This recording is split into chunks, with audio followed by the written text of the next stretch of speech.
저는 평생 국밥을 팔아온 박복래입니다. 새벽 4시 어둠이 채 가시지 않은 시간에도 제 가게 복래 국밥의 주방은 펄펄 끓어오르죠. 거대한 가마솥에서 뽀얗게 우러나는 사골 국물, 그 구수한 냄새가 제게는 알람 소리나 마찬가지입니다. 어떤 날은 알람보다 제가 먼저 깨기도 해요. 이 냄새가 제 인생이고 제 전부이니까요. 사람들은 저더러 성공한 사장님이라고들 합니다. 맞아요. 시장 바닥에서 솥단지 하나 걸고 시작한 일이 지금은 번듯한 3층짜리 건물이 되었습니다. 1층은 손님을 받는 홀, 2층은 단체 손님을 위한 방, 3층은 제 살림집과 아들 민수의 방이 있지요. 이 건물을 올리던 날 저는 밤새 아무도 몰래 눈물을 훔쳤습니다. 남편 일찍 여의고 어린 민수 손을 붙잡고 겪었던 온갖 서름이 이 건물 벽돌 하나하나에 다 박혀 있는 것 같았거든요.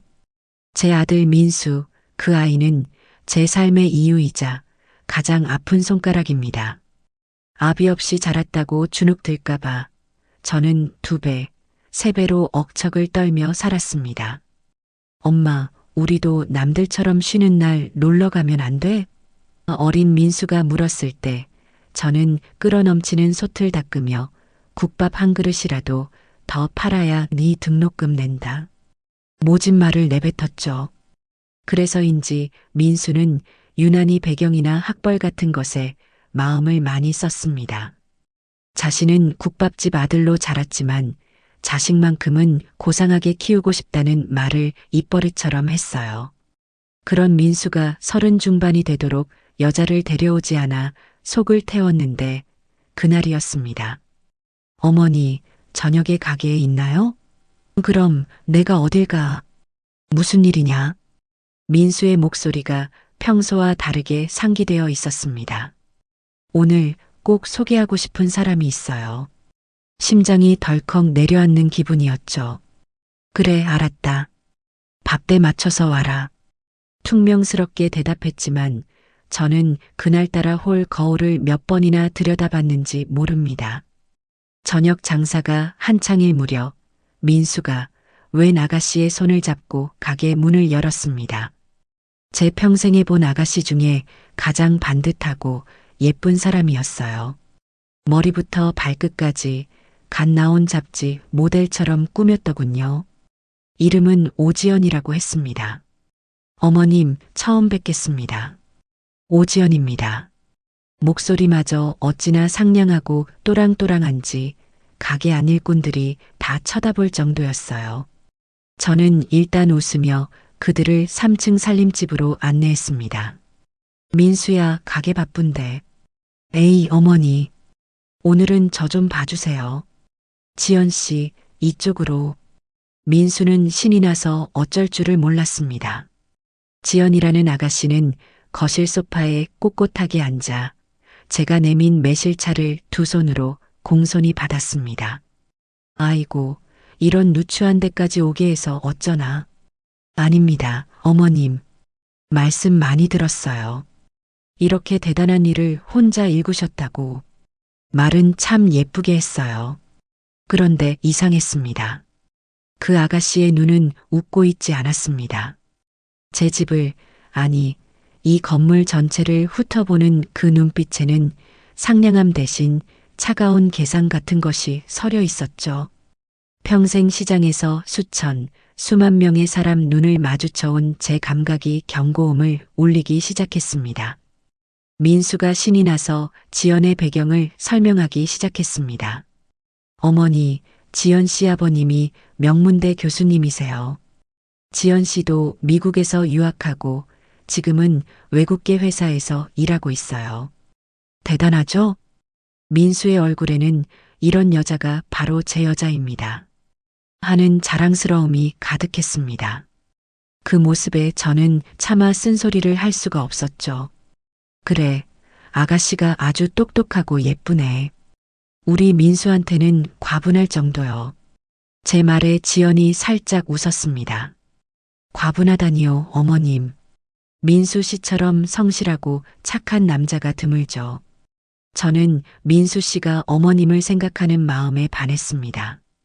그때까지만 해도 저는 내가 늙어서 사람을 잘못 보나 하고 제 자신을 타일렀습니다. 아들이 저렇게 좋다는데 아비 없는 자식으로 키운 게 미안해서라도 이번만큼은 민수가 원하는 대로 해주고 싶었어요. 문제는 식사를 하러 1층 홀로 내려왔을 때 터졌습니다. 지연 씨, 우리 어머니 국밥 맛이 서울에서 제일이야. 한번 먹어봐. 어머, 기대되네요. 마침 저녁 손님이 몰아닥쳐 홀은 전쟁터 같았습니다. 땀 냄새, 깍두기 냄새, 그리고 펄펄 끓는 육수 냄새가 뒤엉켜 있었죠. 저는 늘 맡는 냄새라 아무렇지 않았지만 지연은 그게 아니었던 모양입니다. 자리에 앉자마자 가방에서 작은 향수병을 꺼내 손수건에 몇 방울 떨어뜨리더니 그걸로 코를 살짝 가리더군요. 그 짧은 순간을 저는 놓치지 않았습니다. 민수는 그걸 보지 못했죠. 자, 여기 특으로 2그릇요. 제가 직접 주방에 들어가 국밥을 말았습니다. 뻔히 일하는 아주머니들이 계셨지만 예비 며느리에게는 제 손맛을 보여주고 싶었어요. 뜨끈한 뚝배기를 쟁반에 받쳐나가는데 지연과 민수의 대화가 들렸습니다. 민수 씨, 근데 어머니가 언제까지 이 일을 하실 거래? 무슨 소리야? 어머니한테는 이 가게가 전부나 마찬가지야. 그래도 이제 연세도 있으신데. 솔직히 말해서 이런 일은 너무 고되잖아. 냄새도 그렇고, 냄새. 그 단어가 제 심장을 쿵 하고 때렸습니다. 제게는 자부심이었던 이 냄새가 저 아가씨에게는 그저 고된 일의 증거일 뿐이었던 겁니다. 어머니 오신다. 민수의 말에 지연은 얼른 표정을 바꾸고 다시 상냥하게 웃었습니다. 어머님 직접 가져다 주시고 감사합니다. 저는 아무렇지 않은 척 뚝배기를 내려놓았습니다. 천만에요. 많이 먹어요, 지연 양. 지연은 숟가락을 들어 국물을 한두 번 깨작거리더니 이내 숟가락을 내려놓았습니다. 왜 입에 안 맞아? 민수가 걱정스럽게 물었죠. 아니요, 맛있어요. 그런데 제가 원래 이런 탕 종류를 잘 못 먹어서요. 점심을 좀 늦게 먹기도 했고, 그녀는 밥알이 하나도 들어가지 않은 숟가락을 냅킨으로 깨끗하게 닦아 내려놓았습니다. 그 모습이 어찌나 정갈하고 또 이질적인지 이 국밥 한 그릇에 담긴 제 세월을 전부 부정당하는 기분이었습니다. 식사가 끝나고 가게 앞에서 2사람을 배웅했습니다. 민수는 이미 지연에게 푹 빠져 정신이 없는 듯 보였죠. 어머니, 지연 씨랑 저 진지하게 결혼 생각하고 있습니다. 드디어 올 것이 왔습니다. 조만간 정식으로 양가 부모님 뵙고 날 잡으려고요. 허락해 주실 거죠? 민수는 제 대답을 듣기도 전에 지연의 손을 꽉 잡았습니다. 지연은 수줍은 듯 고개를 숙였지만 그 입꼬리가 살짝 올라가는 것을 저는 보았습니다. 저는 민수를 실망시키고 싶지 않았습니다. 평생 어머니 소리 한 번 제대로 못 듣고 산 제 인생이 불쌍해서라도 저렇게 반듯한 며느리를 얻는 게 맞다고 생각했죠. 제 감이 틀렸기를 바라면서요. 그래, 우리 아들이 좋다는데 내가 반대할 게 뭐 있나? 제 허락이 떨어지자 지연이 고개를 번쩍 들었습니다. 어머님 감사합니다. 제가 정말 민수 씨 행복하게 해줄게요. 그리고는 저를 가볍게 끌어안았습니다. 비싼 향수 냄새가 확 풍겨왔죠. 그 냄새가 제 국밥 냄새를 밀어내는 것만 같았습니다. 그리고 어머님, 지연이 제게서 떨어지며 조심스럽게 말을 이었습니다. 다음번에 양가 상견례 할 때는 가게 말고 괜찮은 한정식 집에서 했으면 해요. 뭐? 제 말은 여긴 너무 시끄럽고 또 격식이 좀 그렇잖아요. 아버지가 워낙 격식을 차리시는 분이라서요. 오해 마세요, 어머님. 그녀는 활짝 웃으며 민수의 팔짱을 꼈습니다. 가요, 민수 씨. 두 사람이 고급 승용차를 타고 떠나는 모습을 저는 낡은 가게 문에 기대어 한참이나 바라보았습니다. 아들의 행복한 얼굴 뒤로 제 식당을 격식 없다고 말하던 지연의 차가운 눈빛이 아른거렸습니다. 격식이라. 저는 제 손을 내려다보았습니다. 평생 굳은 살이 박이고 깍두기 물이 든 손이었죠. 이 손으로 민수를 키우고 이 건물을 올렸습니다. 그날 밤 저는 잠을 이룰 수가 없었어요. 제 아들이, 제 인생 전부를 바친 아들이 어쩌면 제 인생을 통째로 부정하는 여자를 데려온 것일지도 모른다는 불길한 예감이 제 가슴을 무겁게 짓눌렀습니다. 그래도 저는 아들을 믿기로 했습니다.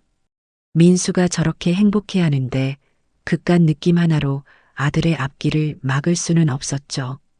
하지만 그날의 그 불길한 느낌은 결국 현실이 되어 제 뒤통수를 치러 올 줄은 그때는 정말 꿈에도 몰랐습니다. 그렇게 아들 민수와 지연 양을 보낸 다음 날 저는 평소보다 1시간은 더 일찍 주방에 나왔습니다. 뜬 눈으로 밤을 샜어요. 마음이 천근만근 무겁고 싱숭생숭해서 도무지 잠이 오지 않았습니다. 지연 양의 그 반듯하게 웃던 얼굴, 그러면서도 제 가게를 격식 없다고 말하던 그 차가운 목소리가 밤새 제 귓가를 맴돌았습니다. 아니다, 아닐 거야. 내가 늙은이 노파심이 지나친 게다. 아들이 저렇게 좋다는데 민수가 행복하면 됐지. 저는 애써 고개를 저으며 거대한 가마솥에 불을 당겼습니다.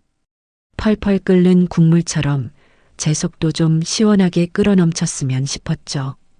그렇게 마음을 다잡으려 애쓴 지 며칠이 흘렀습니다. 민수는 상견례 날짜를 잡아야 한다며 매일 밤 지연 양을 만나고 늦게 들어왔습니다. 3층 제 살림집으로 올라오는 아들의 발소리에는 생전 처음 들어보는 흥이 실려 있었죠. 하지만 그만큼 제 얼굴을 보고 앉아 도란도란 이야기하는 시간은 사라졌습니다. 며느리가 생기기도 전에 아들을 뺏긴 기분이 이런 걸까요? 섭섭한 마음이 드는 건 어쩔 수 없었습니다. 사건은 운명의 장난처럼 그 주 금요일에 터지고야 말았습니다. 점심 장사를 앞두고 산더미처럼 쌓인 물을 앞에 두고 깍두기를 버무리려던 참이었습니다. 가게 전화벨이 그야말로 불이 난 것처럼 요란하게 울렸습니다. 복내 국밥입니다. 사장님, 저 김 실장인데요. 수화기 너머로 들려오는 목소리는 제 오른팔 15년을 저와 함께 이 가게를 지켜온 김 실장이었습니다. 그런데 목소리가 꽉 잠겨서 제대로 나오질 않았습니다. 무슨 일이야, 김 실장? 아침부터 목소리가 왜 그래? 감기 걸렸어? 사장님, 저희 어머니가. 김 실장의 목소리가 울음에 무너져 내렸습니다. 어머니가 지금 위독하다고 연락이 왔습니다. 병원에서 마음의 준비를 하라고. 제 심장이 쿵 하고 바닥으로 떨어지는 것만 같았습니다. 김 실장의 어머니가 몇 년째 편찮으시다는 건 알고 있었지만 이렇게 갑작스러울 줄은 몰랐죠. 아니, 그게 무슨 소리야. 그런 말 마. 얼른 가봐야지. 당장 가봐. 여긴 신경 쓰지 말고. 내가 어떻게든 할 테니까. 하지만 사장님, 오늘 금요일입니다. 예약 장부 보셨죠? 2층 단체 손님만 50명이에요. 제가 없으면 홀이 마비될 겁니다. 이 사람아. 제가 버럭 소리를 질렀습니다. 사람 목숨이 중에 지금 장사가 중에. 그런 걱정일랑 붙들어 매고 어서 어머님 곁으로 가. 자식 도리해야지. 가보고 무슨 일 있으면 바로 연락하고, 알았어? 사장님, 감사합니다. 정말 정말 감사합니다. 전화를 끊고 나니 눈앞이 캄캄했습니다.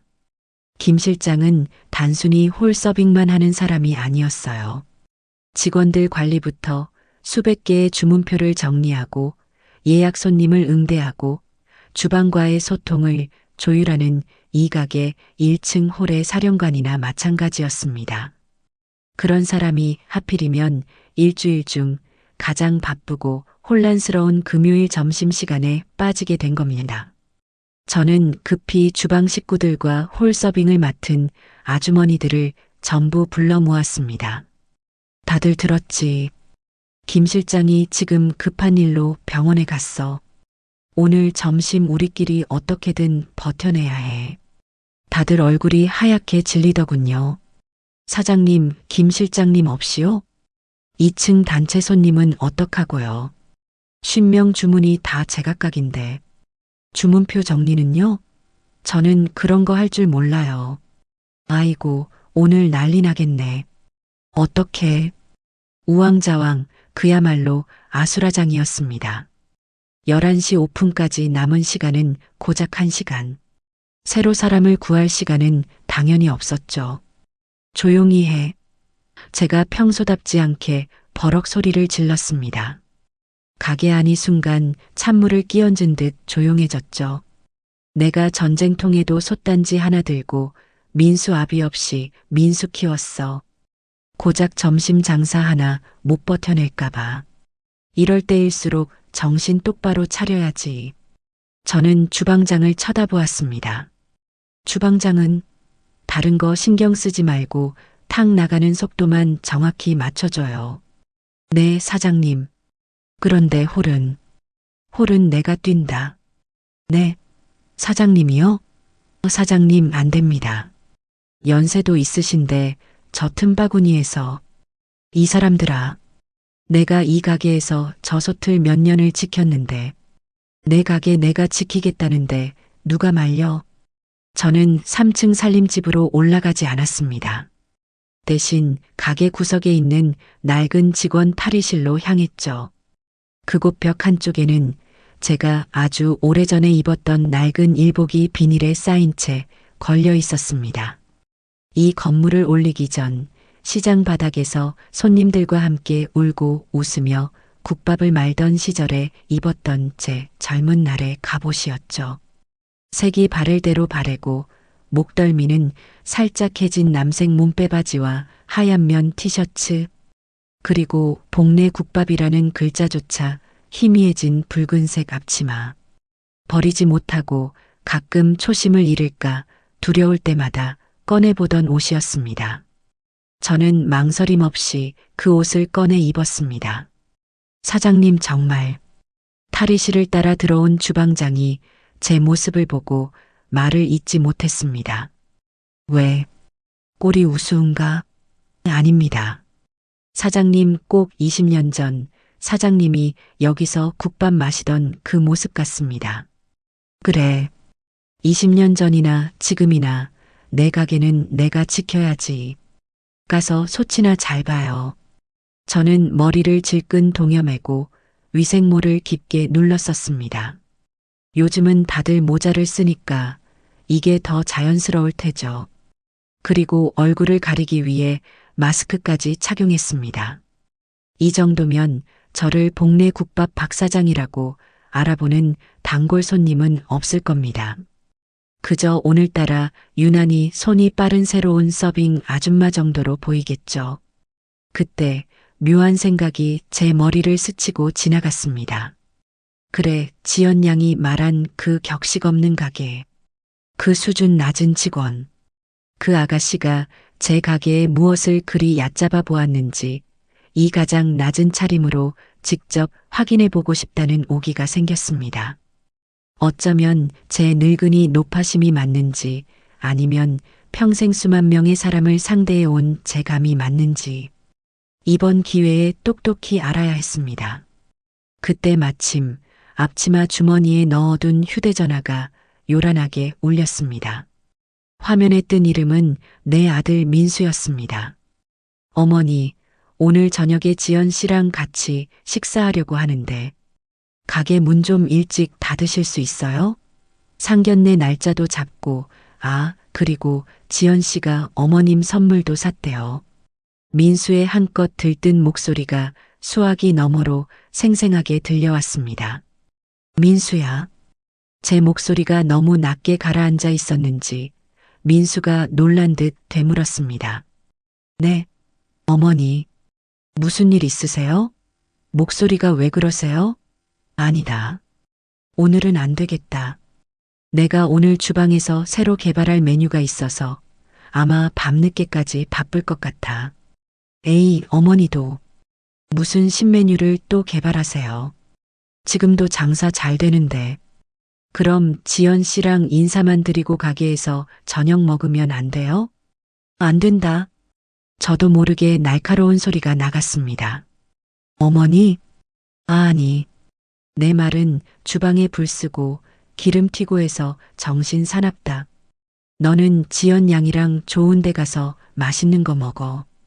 오늘은 가게 쪽으로는 얼씬도 하지 마라. 일하는데 방해된다. 절대 오지 마. 아주 단호하게 말했습니다. 정말 어머니는 못 말린다니까. 알겠어요. 그럼 내일 봬요. 바쁘신데 끊습니다. 전화를 끊고 저는 쓴웃음을 지었습니다. 그래, 네가 격식 있다고 생각하는 그 아가씨랑 좋은 시간 보내라, 아들아. 저는 앞치마 끈을 다시 한번 질끈 동여맸습니다. 11시 30분 가게 문이 열리고 손님들이 굶주린 짐승들처럼 밀려 들어오기 시작했습니다. 사장님, 아니, 이모님, 준비됐죠? 100번이라도 준비됐다. 가자. 저는 쟁반을 높이 치켜들고 20년 전 제 젊은 날이 그랬던 것처럼 지옥불 같은 홀 한복판으로 뛰어들었습니다. 그야말로 지옥이었습니다. 김 실장의 빈자리는 제가 상상했던 것보다 아주 훨씬 더 컸습니다. 평소에는 김 실장의 3번 탁 나가요. 5번 깍두기 추가 하는 지휘 아래 일사불란하게 움직이던 직원들이 구심점을 잃자 그야말로 허둥대기 시작했죠. 이모님, 3번 테이블 주문이 안 들어갔어요. 저기요, 깍두기 좀 더 주세요. 몇 번을 불렀는데. 2층 단체 손님들 음료는 누가 올리는 거야? 주방장님, 아줌마, 우리 건 언제 나와요? 우리보다 늦게 온 사람이 먼저 먹잖아. 가게 안은 순식간에 손님들의 고함 소리와 직원들의 다급한 발소리, 뚝배기 부딪히는 소리, 그리고 제 심장 소리로 뒤엉켰습니다. 저는 쟁반에 국밥 4그릇을 아슬아슬하게 받쳐들고 사람들 사이를 고개하듯 빠져나갔습니다. 특국밥 2개, 보통 2개 나왔습니다. 아, 좀 비켜요. 네, 금방 갑니다. 죄송합니다. 위생모와 마스크로 얼굴을 가렸지만 등줄기에서는 땀이 비 오듯 흘러내렸습니다. 내가 이걸 어떻게 했었나?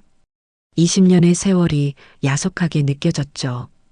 그때는 이보다 더한 일도 거뜬히 해냈는데 고작 1시간 만에 다리가 후들거리고 숨이 턱까지 차올랐습니다. 여기요. 여기 물 좀 줘요. 네, 손님. 금방. 제가 급히 물주전자를 들고 테이블로 향하는데 바닥에 떨어진 숟가락을 미처 보지 못했습니다. 발에 무언가가 걸렸고 저는 중심을 잃고 휘청했습니다. 어머, 제 손에 들려있던 쟁반 위의 물주전자가 공중으로 날아올랐고 쨍그랑, 쿵, 요란한 소리와 함께 바닥으로 떨어졌습니다. 물이 사방으로 튀고 제 낡은 일복 바지가 흠뻑 젖어버렸죠. 홀 안의 모든 시선이 그 시끄럽던 소리가 순간 멈추고 제게로 쏠렸습니다. 아이고, 저 아줌마 칠칠 맞기는. 새로 왔나 봐. 아주 서툴러 죽겠네. 오늘 왜 이래, 이 가게. 사장님은 어디 가시고 저런 사람을. 손님들의 수군거리는 소리가 제 뺨을 때리는 것보다 더 아프게 들려왔습니다. 박복래 고작 이 정도에 무너질 거냐. 저는 이를 악물고 깨진 주전자 조각을 주워 담기 위해 바닥에 주저앉았습니다. 바로 그때였습니다. 딸랑. 가게 문에 달린 풍경이 맑은 소리를 냈습니다. 어머, 웬일이야. 사람 많은 것 좀 봐. 완전 시장통이네, 정말. 그러게. 민수 씨가 여기 서울에서 제일 맛있는 맛집이라고 하더니 진짜인가 봐. 너무나도 익숙하고 또 지금 이 순간 가장 듣고 싶지 않았던 목소리.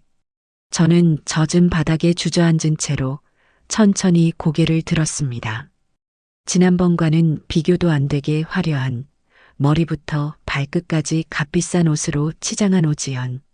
그리고 그 옆에는 지연 못지않게 한껏 꾸민 친구로 보이는 젊은 여자가 서 있었습니다. 두 사람은 이 혼란스러운 국밥집 풍경과는 전혀 어울리지 않는 마치 백화점 1층에서 막 튀어나온 마네킹들처럼 보였죠. 지연은 자리가 날 때까지 기다릴 생각이 전혀 없는 듯 매의 눈으로 두리번거리다가 마침 식사를 마치고 일어서는 테이블을 발견했습니다. 그리고는 망설임 없이 그쪽으로 걸어갔죠. 여기요. 손님이 채 일어나기도 전에 지연이 그 자리를 찜하듯 가방을 내려놓았습니다. 여기 좀 치워줘요. 손가락으로 툭툭 아직 빈 뚝배기와 뼈다귀가 그대로 남아있는 테이블을 가리켰습니다. 저는 깨진 조각을 담은 쓰레받기를 든 채 멍하니 그 모습을 바라보았습니다. 저기요. 못 들었어요? 거기 젖은 바닥에 앉아있는 아줌마. 지연이 저를 발견했습니다. 아니, 정확히는 바닥에 주저앉아 젖은 행주를 들고 있는 웬 늙고 허름한 직원을 발견한 거겠죠. 그녀의 눈에는 그 어떤 동정이나 연민도 없었습니다. 오로지 왜 이렇게 일 처리가 느려 하는 짜증과 참 꼴사납네하는 경멸만이 가득 담겨 있었죠. 저는 며칠 전 제 앞에서 수줍게 웃던 그 상냥하고 반듯했던 예비 며느리 오지연이 맞는지 제 눈을 의심했습니다. 이모님 뭐해요?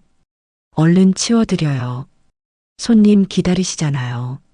주방에서 막 나온 직원이 제 팔을 잡아 끌었습니다. 저는 그제야 정신을 차리고 일어났죠. 죄송합니다. 금방 치워드리겠습니다.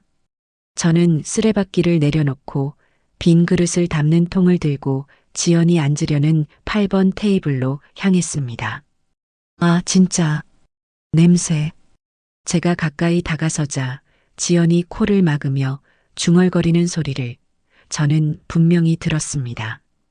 땀 냄새와 음식물 냄새가 뒤섞인 잭에서 나는 냄새일 테죠. 지연아, 정말 여기가 민수 씨 어머니 가게라고? 어머님이 이런 데서 일하셔?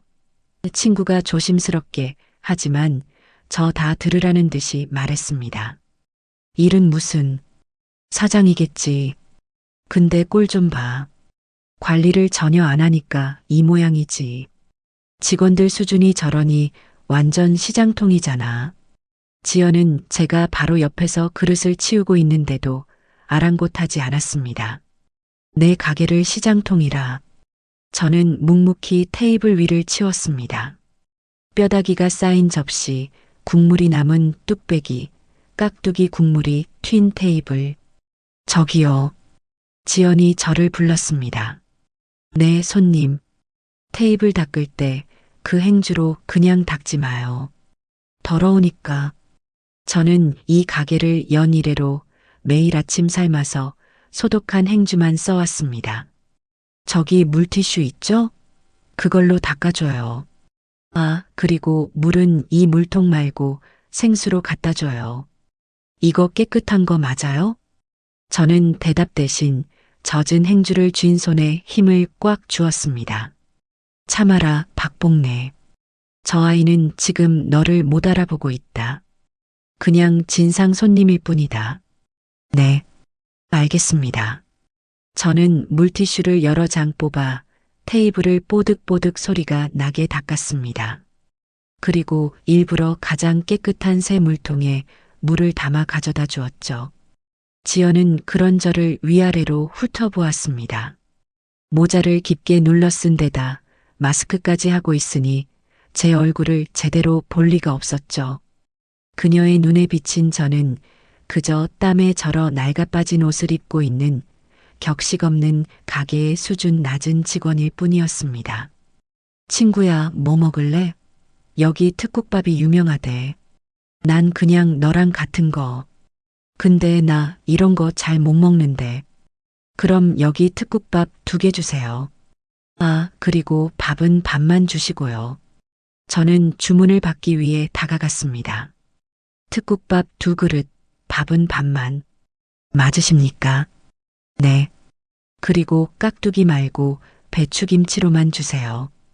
깍두기 저기 담가 놓은 거 좀 별로네요. 위생적으로 보이지 않아서요. 제 평생의 자부심인 깍두기였습니다.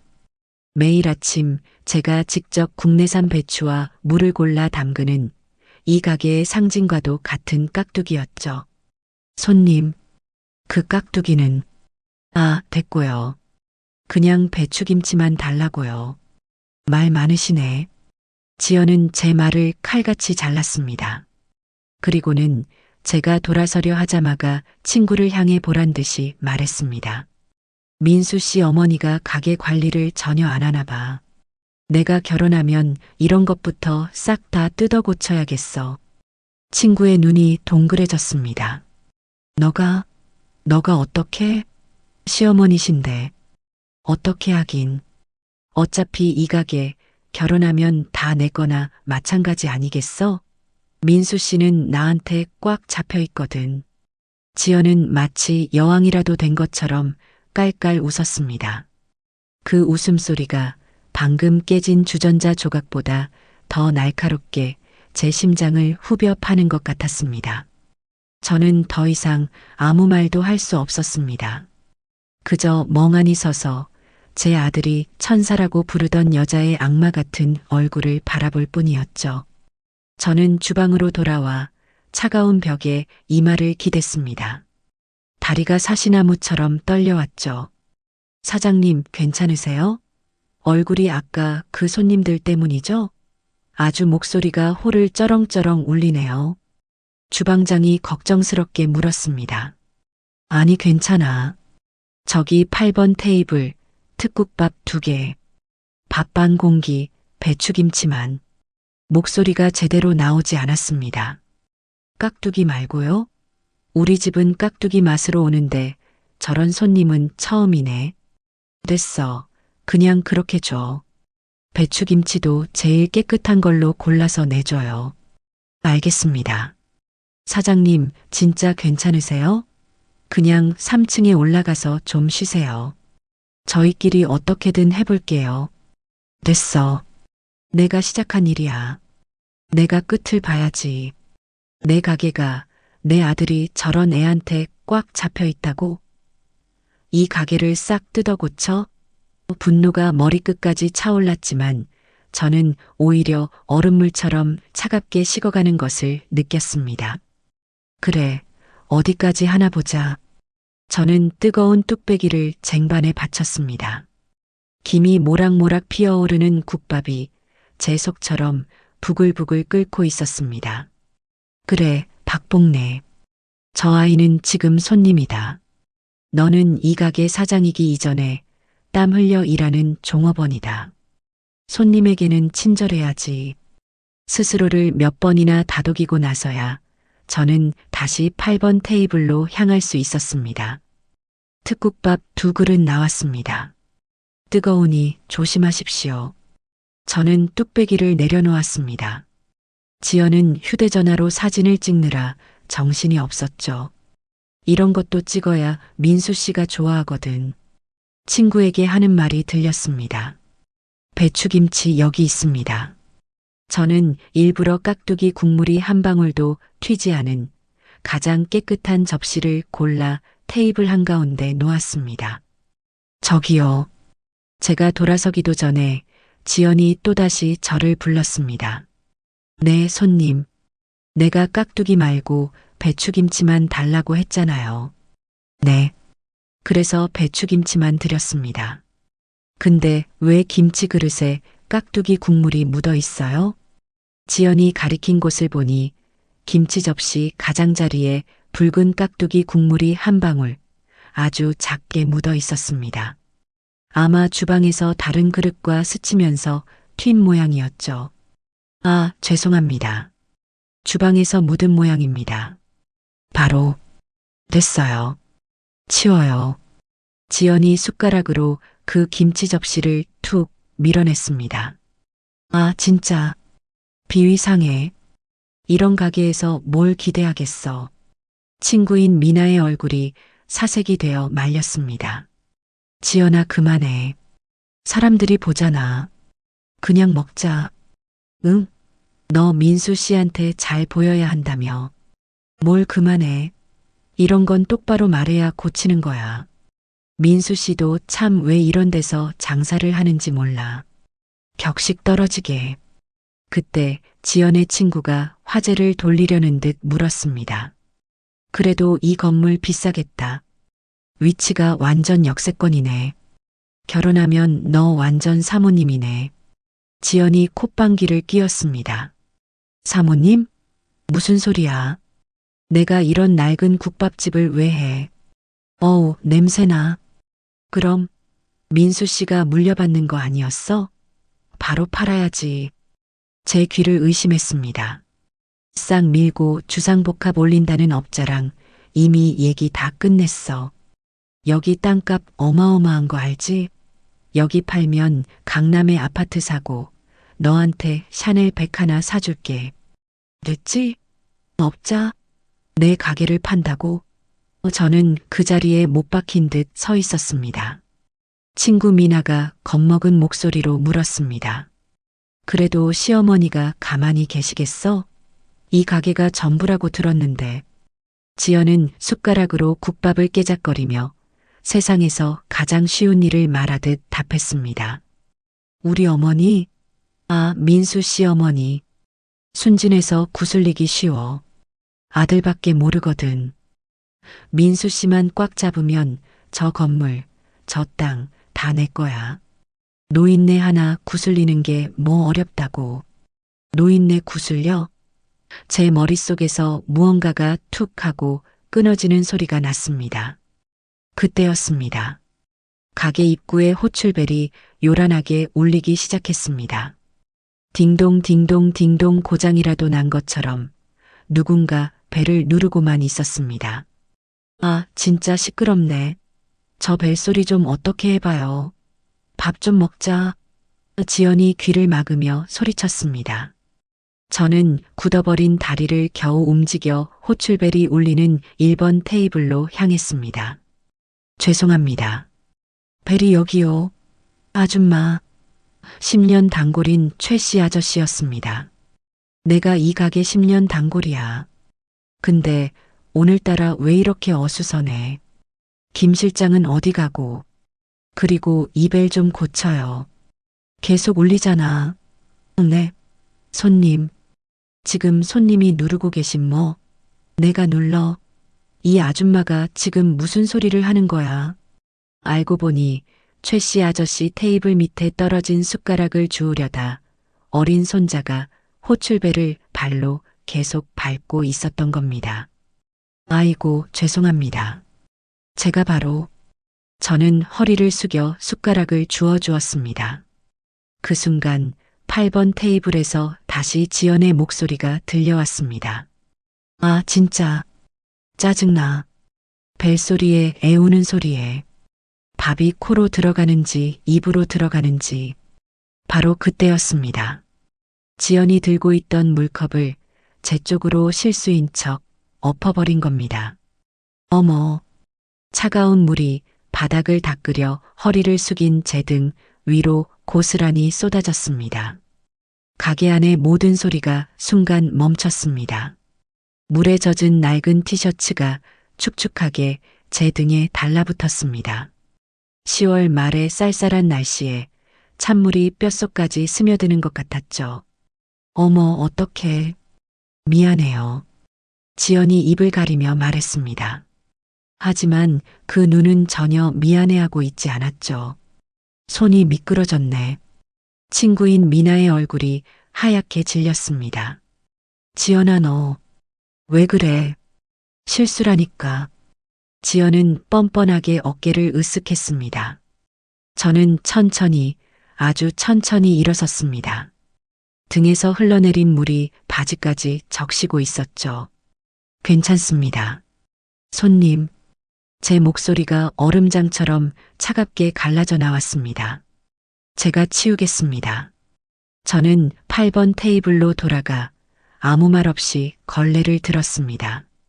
지연은 그런 저를 보며 오히려 자기가 피해자라는 듯한 표정을 지었습니다. 저기요, 아줌마. 사람 말을 무시해요? 옷 버린 건 어떡할 건데요? 네, 제가 잘못 들었나 싶어 고개를 들었습니다. 아니, 지금 아줌마 때문에 물 쏟아져서 내 치마에 다 튀었잖아요. 이거 얼마짜리인 줄 알아요? 지연이 가리킨 곳을 보니 그녀의 화려한 원피스 끝자락에 물이 몇 방울 튀어 있었습니다. 기가 막혀서 말이 나오지 않았습니다. 손님이 쏟으신 물 아닙니까? 뭐라고요? 지금 나한테 책임을 떠넘기는 거요? 지연이 자리에서 벌떡 일어났습니다. 너가 아까 1번 테이블에서 시끄럽게 어물쩡거리니까 내가 놀라서 물컵을 놓친 거잖아. 그럼 너가 책임져야지. 이봐요. 여기 사장 나오라 그래요. 내가 이딴 대접받으려고 여기 온 줄 알아? 민수 씨한테 다 잃을 거야. 민수 씨한테 다 잃을 거야. 그 말이 제 가슴에 마지막 불을 질렀습니다. 저는 젖은 걸레를 쥔 손을 내려다보았습니다. 그리고 결심했습니다. 그래, 네가 그렇게 원하니 사장을 불러주마. 손님, 왜? 이제 사장 부르러 가게? 늦었어. 이 가게 사장, 접니다. 저는 흠뻑 젖은 제 가슴팍을 가리키며 말했습니다. 그리고 손님이 그렇게 찾는 민수, 제 아들입니다. 저는 마스크를 벗어내렸습니다. 그리고 땀에 젖어 얼굴에 달라붙은 위생모를 벗어던졌습니다.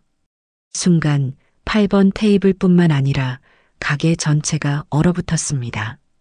지연의 눈이 제가 평생 본 것 중에 가장 크게 뜨였습니다. 그녀의 얼굴에서 핏기가 가시는 것이 마치 영화의 한 장면처럼 천천히 보였습니다. 어머님.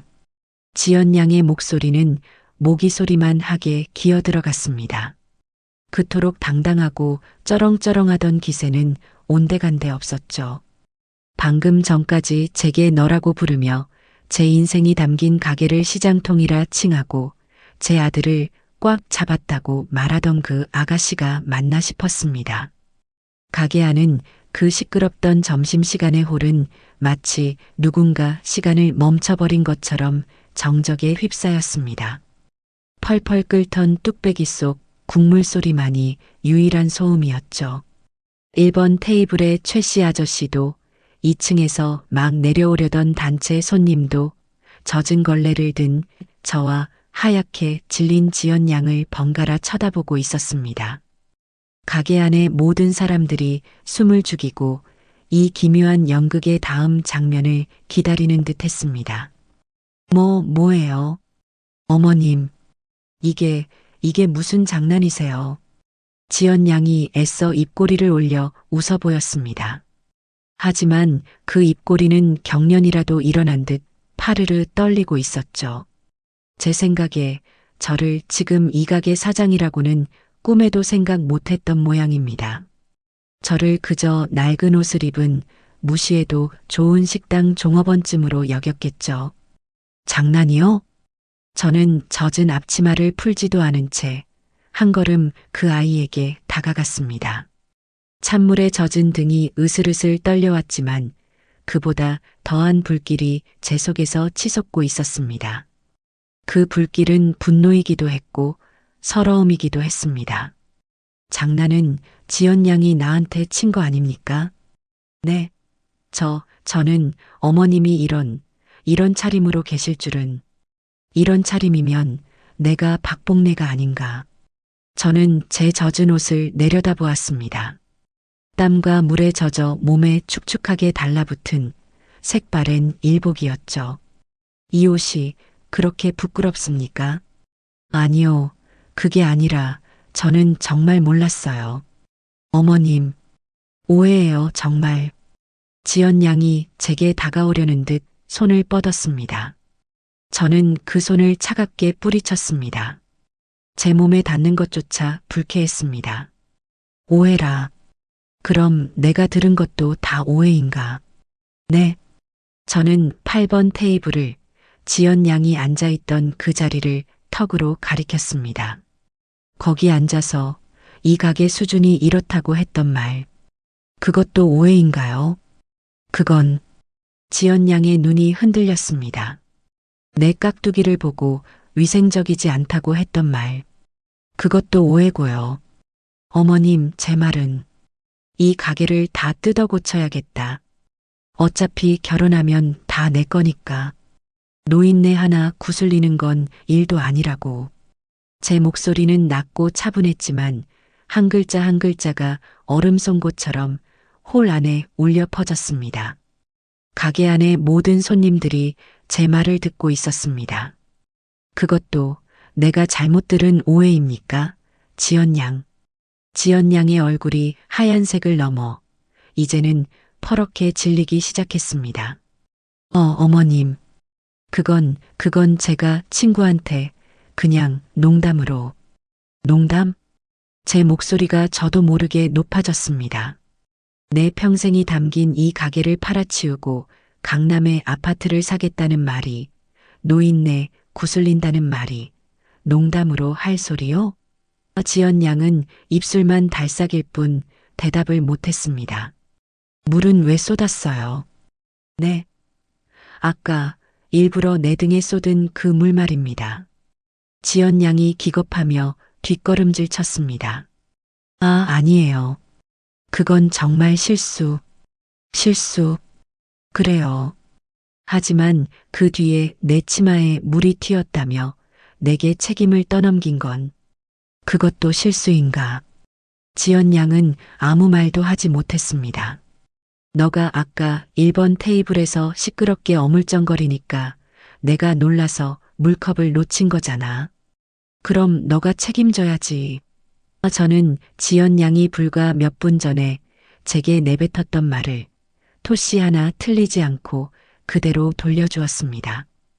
이 말이 지금 기억이 안 납니까? 지연 양은 이제 완전히 궁지에 몰렸습니다. 그토록 교양 있는 척, 상냥한 척하던 가면이 산산조각 난 얼굴이었죠. 그때 옆에서 같이 질려있던 지연 양의 친구 미나라는 아가씨가 불쌍할 정도로 떨기 시작했습니다. 저기 사장님, 그러니까 지연이가 오늘 좀 기분이 안 좋은 일이 있어서. 저는 그 친구에게로 시선을 돌렸습니다. 아가씨. 네. 아가씨도 똑같이 들었죠. 내 가게를 팔아치우고 나를 노인네라고 부른 거. 미나 양은 금방이라도 울음을 터뜨릴 것 같은 얼굴로 지연 양을 힐끗 쳐다보았습니다. 지연 양이 너 말하지 말라는 듯이 눈을 부릅뜨고 있었죠. 저는 그냥 따라온. 들었냐고 물었습니다. 제 단호한 물음에 미나 양은 결국 고개를 끄덕일 수밖에 없었습니다. 네, 들었어요. 죄송합니다, 사장님. 지연아. 미나 양이 지연 양의 팔을 붙잡고 흔들었습니다. 너 어떡해. 빨리 사과드려. 너 정말 미쳤어? 어떻게 그런 말을. 닥쳐. 지연 양이 미나 양의 손을 거칠게 뿌리쳤습니다. 닥치라고. 너가 뭔데 끼어들어. 그리고는 저를 노려보았습니다. 네, 그렇습니다. 그 순간 지연 양은 저를 노려보았습니다. 모든 것을 포기한 사람처럼, 혹은 마지막 발악을 결심한 사람처럼 말입니다. 어머님. 목소리가 다시 차갑게 돌아와 있었습니다. 네. 들으신 대로예요. 저는 기가 막혔습니다. 그래서요? 그래서 어쩌실 건데요? 뭐라고요? 어차피 다 아시게 된 거 잘 됐네요. 네, 저 이 가게 마음에 안 들어요. 냄새나고 시끄럽고 격식 떨어지는 거 맞잖아요. 지연 양은 이제 대놓고 제 가게를 손가락질하며 비난했습니다. 민수 씨도 저랑 같은 생각이에요. 그 말이 제 심장을 꿰뚫었습니다. 민수도, 민수 씨가 저한테 뭐라고 했는지 아세요? 자기 어릴 때 꿈이 이 가게에서 도망치는 거였다고 했어요. 이 냄새 지긋지긋하다고요. 거짓말. 제 가슴 속에서 비명이 터져 나왔습니다. 거짓말 아니에요. 민수 씨도 어머니가 불쌍해서 고생한 거 아니까 차마 말을 못하고 있었던 것 뿐이에요. 제가 대신 말해준 거예요. 이 낡은 건물 팔고 우리 다 같이 강남 가서 편하게 살자고요. 그게 그렇게 잘못된 건가요? 저는 제 아들이 저를, 제 인생을 그렇게 생각하고 있었을 줄은 하늘이 무너지는 것 같았습니다. 다리에 힘이 풀려 그 자리에 주저앉을 것만 같았죠. 사장님, 그때 1번 테이블의 10년 단골 최 씨 아저씨가 자리에서 벌떡 일어났습니다. 사장님, 저런 말도 안 되는 소리에 흔들리시면 안 됩니다. 맞아요, 사장님. 여기저기서 단골 손님들의 목소리가 터져 나왔습니다. 우리가 이 집 국밥을 몇 년을 먹었는데 저 아가씨가 뭘 안다고 저런 망발을. 주방에서도 주방장과 직원들이 놀라서 뛰쳐나왔습니다. 사장님, 괜찮으세요? 저 아가씨가 지금 무슨 소리를 하는 거야? 지연 양은 이 모든 상황이 자신에게 불리하게 돌아가자 최후의 발악을 하기 시작했습니다. 뭐예요? 당신들 다 뭐야? 왜 남의 집안일에 끼어들어? 그리고는 저를 향해 손가락질했습니다. 어머님, 솔직히 너무하신 거 아니에요? 저를 시험하려고 이런 짓을 꾸미신 거죠? 일부러 낡은 옷 입고 마스크 쓰고 저를 속인 거잖아요. 그녀는 이제 제가 자신을 속였다고 함정에 빠뜨렸다고 주장했습니다. 사람을 이렇게 기만하고 함정에 빠뜨리고 이게 지금 어른이 할 짓이에요? 민수 씨가 알면 민수 씨가 어머님을 가만두지 않을 거예요. 그녀는 제 아들 민수를 방패 삼아 저를 협박했습니다. 내가 지금 당장 민수 씨한테 전화할 거야. 어머님이 나한테 무슨 짓을 했는지 다 말할 거라고요. 지연 양은 분에 못 이겨 떨리는 손으로 핸드백에서 휴대전화를 꺼내 들었습니다. 그 모습을 저는 그저 멍하니 바라보았습니다. 민수 씨가 어머님을 가만두지 않을 것이다. 어머님이 나한테 무슨 짓을 했는지 다 말할 것이다. 그래요. 제 아들이었습니다. 제가 평생을 바쳐 키운 아들이 이제는 저 여자의 무기가 되어 저를 겨누고 있었습니다. 저는 젖은 손을 앞치마에 문질러 닦았습니다. 그리고 제 주머니 속에 있던 제 낡은 휴대전화를 꺼내 들었습니다. 그래요. 제 목소리는 이상할 정도로 차분했습니다. 전화하지요. 지연 양이 놀라 저를 쳐다보았습니다. 지연 양이 찾는 그 민수가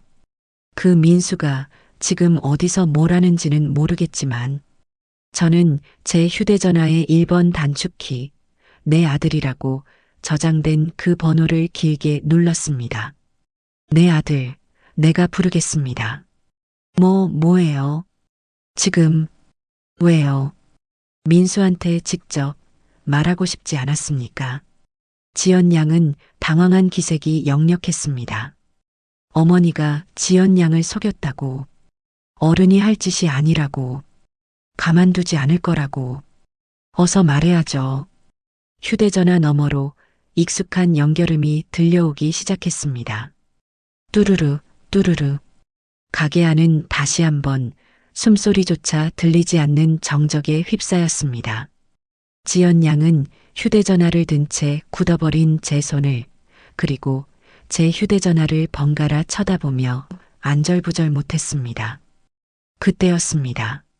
어머니, 수화기 너머로 제 아들 민수의 목소리가 들려왔습니다.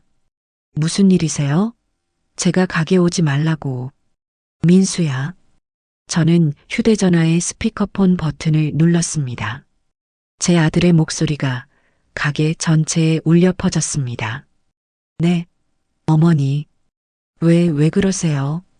목소리가 바뀌에요? 민수야. 저는 제 아들의 이름을 다시 한번 불렀습니다. 지금 당장 가게로 좀 와야겠다. 네, 가게 무슨 일 있어요? 제가 가지 말라고 하셨잖아요. 저 지금 지연 씨 만나러. 지연 양. 제 말에 지연 양이 움찔했습니다. 여기 와 있다. 네, 지연 씨가요? 아니, 어떻게 어머니랑 같이 계세요? 아, 신메뉴 개발 다 끝나셨어요? 그래, 신메뉴 개발은 다 끝난 것 같구나. 저는 스피커폰 너머의 아들을, 그리고 제 눈앞에 지연 양을 쳐다보며 말했습니다. 너한테 아주 특별한 손님이 와 있다. 제 목소리에는 어떤 감정도 실려 있지 않았습니다. 그러니 당장 내려오너라, 아들아. 1층 홀로. 전화가 끊기자마자 지연 양이 당황한 목소리로 물었습니다. 뭐예요? 어머님, 지금 뭐 하시는 거예요? 뭘 하긴요? 지연 양이 원하는 대로 해주는 거지. 민수 불러야 한다면서요. 아니, 그게 그렇게 지금 이런 식으로. 지연 양의 눈동자가 불안하게 흔들리기 시작했습니다. 지연아, 너 어떡해? 민수 씨 오면. 옆에 있던 미나 양이 울먹였습니다. 닥치라고 했지. 지연 양이 다시 한번 친구에게 신경질을 냈습니다. 어머님, 저기 이건 정말 오해예요. 아시잖아요. 제가 민수 씨를 얼마나 사랑하는지. 저는 그냥 민수 씨가 너무 고생하는 것 같아서 조금이라도 편하게 해주고 싶어서. 지연 양이 순식간에 눈물을 글썽이며 제게 다가왔습니다. 제가 말이 좀 심했어요. 죄송해요, 어머님. 네, 제가 다 잘못했어요. 그러니까 민수 씨 오기 전에 우리끼리 뭐요? 우리끼리 노인네를 구슬려 볼까요? 지연 양의 얼굴에서 눈물이 쏙 들어갔습니다.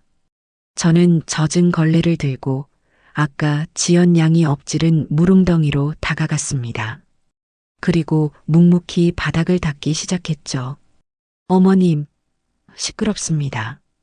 제가 무릎을 꿇고 바닥을 닦자 지연 양이 어쩔 줄 몰라 하며 제 주위를 맴돌았습니다.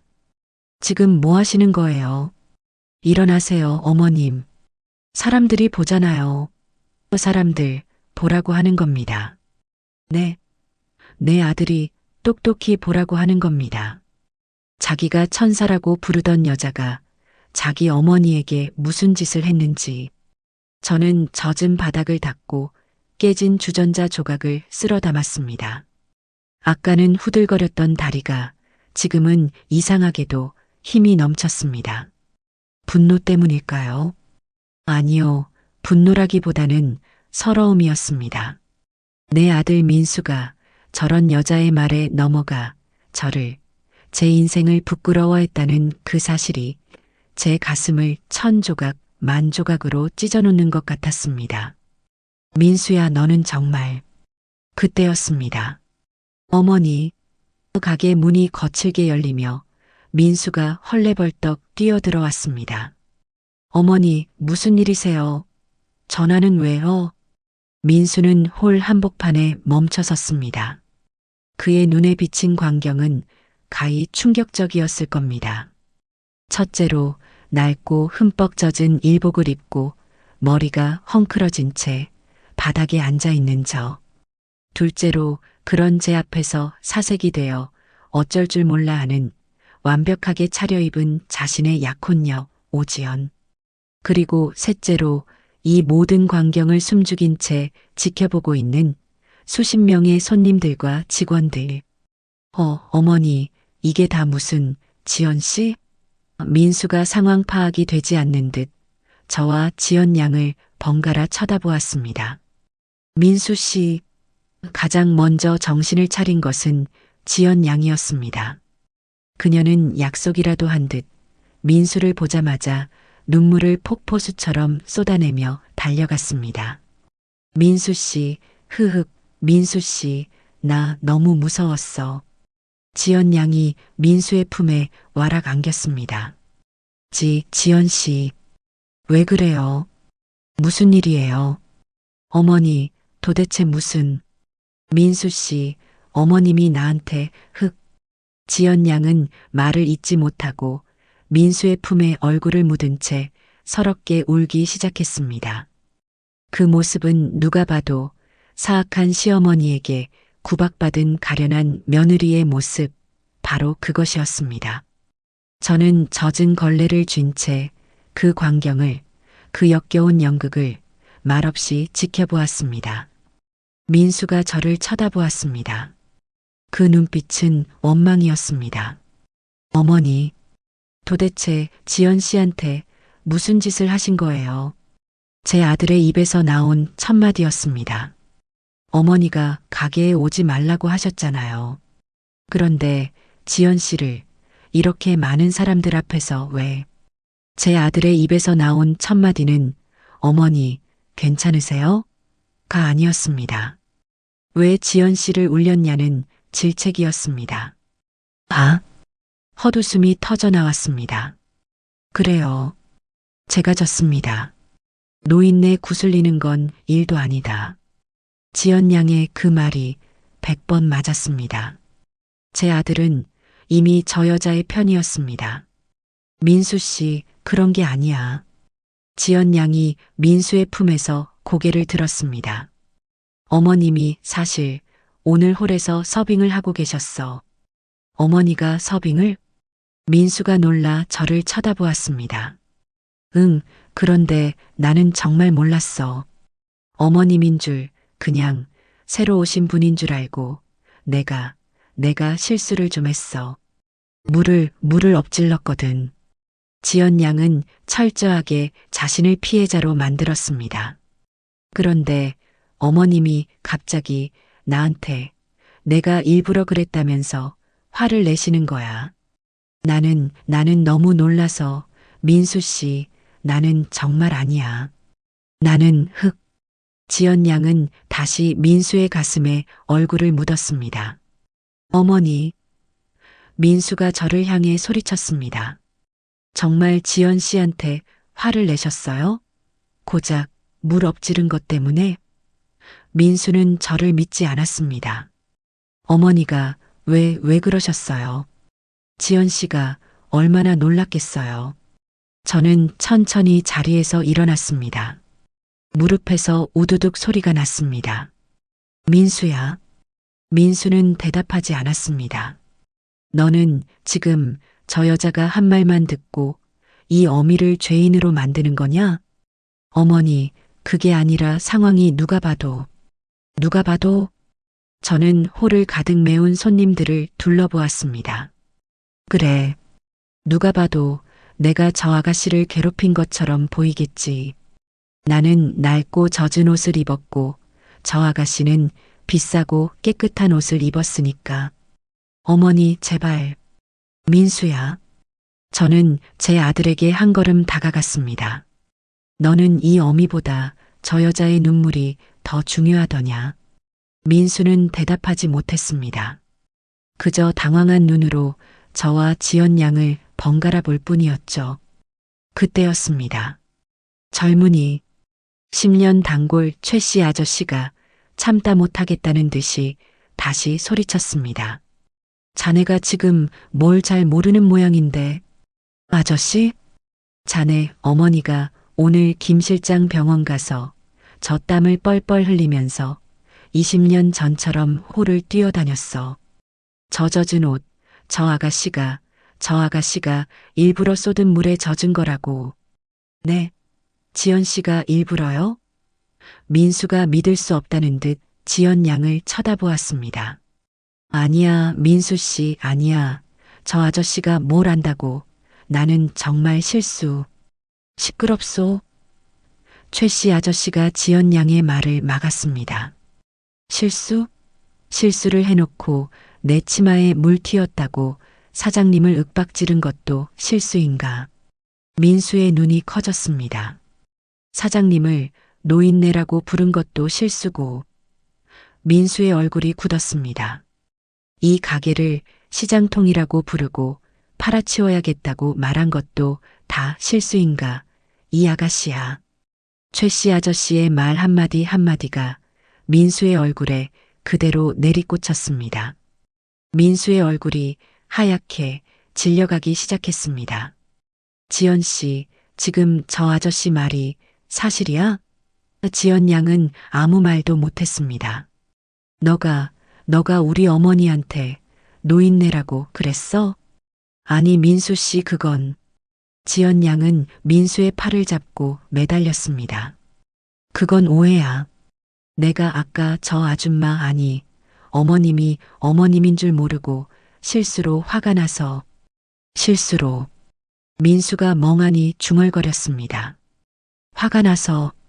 그래, 민수 씨, 나 너무 화가 났었어. 여기 너무 시끄럽고 냄새나고 일하는 분이 나한테 불친절하게 굴고, 그래서 나도 모르게. 닥쳐. 얼음장처럼 차가운 목소리였습니다. 민수의 목소리였습니다. 뭐라고, 민수 씨? 민수가 지연 양의 손을 거칠게 뿌리쳤습니다. 닥치라고 했어. 민수는 지연 양을 노려보았습니다. 너가 감히 우리 어머니한테 노인네? 냄새난다고? 민수의 눈이 제가 평생 보지 못했던 불타는 듯한 눈으로 변해 있었습니다. 민수 씨, 그게 아니라 내 말 좀 들어봐.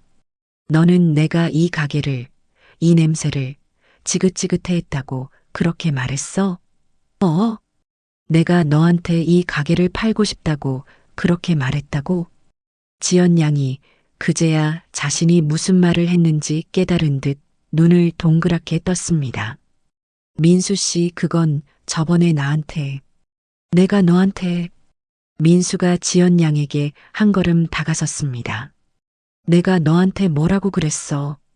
지연 양은 겁에 질려 뒷걸음질 쳤습니다. 어머니가 평생 고생하셨으니까 이제는 좀 쉬게 해드리고 싶다고 그렇게 말하지 않았어? 그랬지. 근데 너는 그 말을 이 가게를 팔아치울 궁리로 들었어? 민수 씨, 너는 우리 어머니의 인생을 강남 아파트 한 채 값으로 그렇게 계산하고 있었어? 아니야, 민수 씨, 나는. 지연 양은 더 이상 아무런 변명도 하지 못했습니다. 그녀는 제 아들 민수를 너무 얕잡아 보았던 겁니다. 민수 씨, 잘못했어.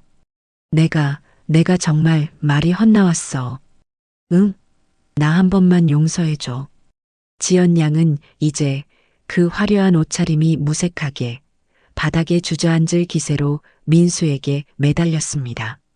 그토록 당당하던 모습은 온데간데 없고 그저 정체가 드러난 순간처럼 비참해 보였습니다.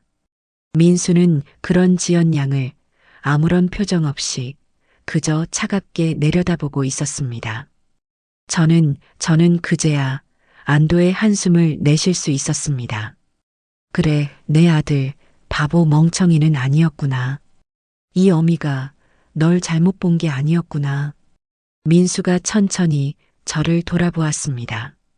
그 아이의 눈에는 수만 가지 감정이 스쳐 지나갔습니다. 미안함, 부끄러움, 그리고 자신에 대한 깊은 환멸. 어머니, 민수가 제게 무릎을 꿇었습니다. 민수야, 너 뭐 하는 거야? 일어나. 제가 놀라서 아들을 일으키려 했습니다. 하지만 민수는 제 손을 밀어내고 젖은 바닥에 이마가 닿을 듯이 고개를 숙였습니다.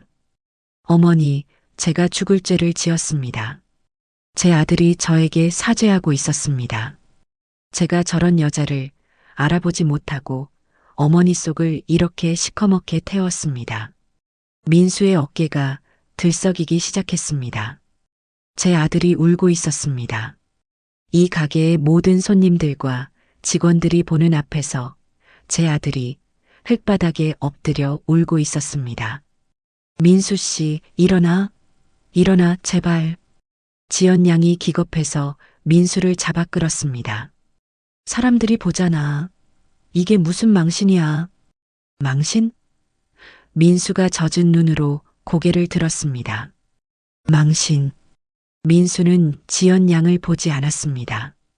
저를 똑바로 쳐다보며 말했습니다.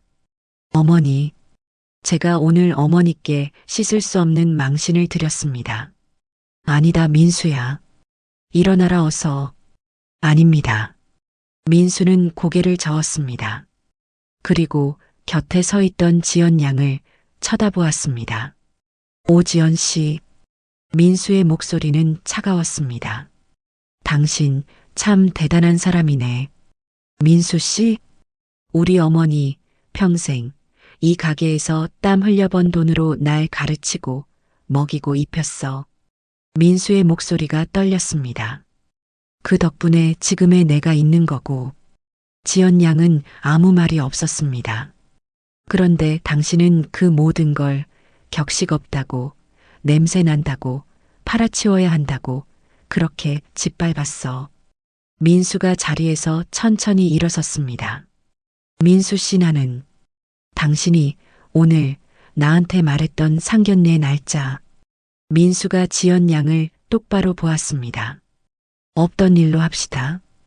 지연 양의 얼굴이 굳었습니다. 우리는 오늘부로 끝입니다. 민수 씨, 안 돼. 너 이럴 수 없어. 나한테 이럴 수 없어. 지연 양이 악을 쓰며 민수에게 달려들었습니다. 당신이 나한테 어떻게 이래. 내가 당신 때문에. 손대지 마. 민수가 얼음장 같은 목소리로 말했습니다. 그리고 민수는 지연 양의 옆에서 사시나무처럼 떨고 있는 미나 양을 보았습니다. 당신 친구도 데리고. 민수는 결연했습니다. 다시는 내 눈앞에, 그리고 우리 어머니 눈앞에. 민수가 말을 마쳤습니다. 나타나지 마. 너. 지연 양은 분에 못 이겨 온몸을 떨었습니다. 너 후회하게 될 거야. 내가 누군지 알고. 누군데요? 제가 입을 열었습니다. 지연 양 아버지가 명문대 교수님이라고 했죠? 지연 양의 눈이 흔들렸습니다. 그분께도 지금 이 상황을 다 말씀드려야겠네요. 지연 양이 숨을 멈췄습니다. 내 아들과 내 가게를 상대로 사기를 치려 했다고. 사기라니요, 어머님. 그럼 꽃뱀이라고 불러드릴까요? 지연 양의 얼굴이 마지막 남은 핏기마저 사라지고 그야말로 백지가 되었습니다. 그녀는 더 이상 아무 말도 하지 못했습니다. 그저 이 모든 상황이 믿기지 않는다는 듯 저와 민수 그리고 홀 안의 사람들을 멍하니 쳐다볼 뿐이었죠. 뭐합니까? 안 가고. 지연 양이 움찔했습니다. 내 가게에서, 내 아들 앞에서, 내 손님들 앞에서 더 비참해지고 싶지 않으면. 저는 지연 양을 똑바로 바라보았습니다. 당장 나가요. 지연 양은 한참을 그렇게 서 있었습니다. 그리고는 괴상한 비명소리를 지르며 가게 밖으로 뛰쳐나갔습니다.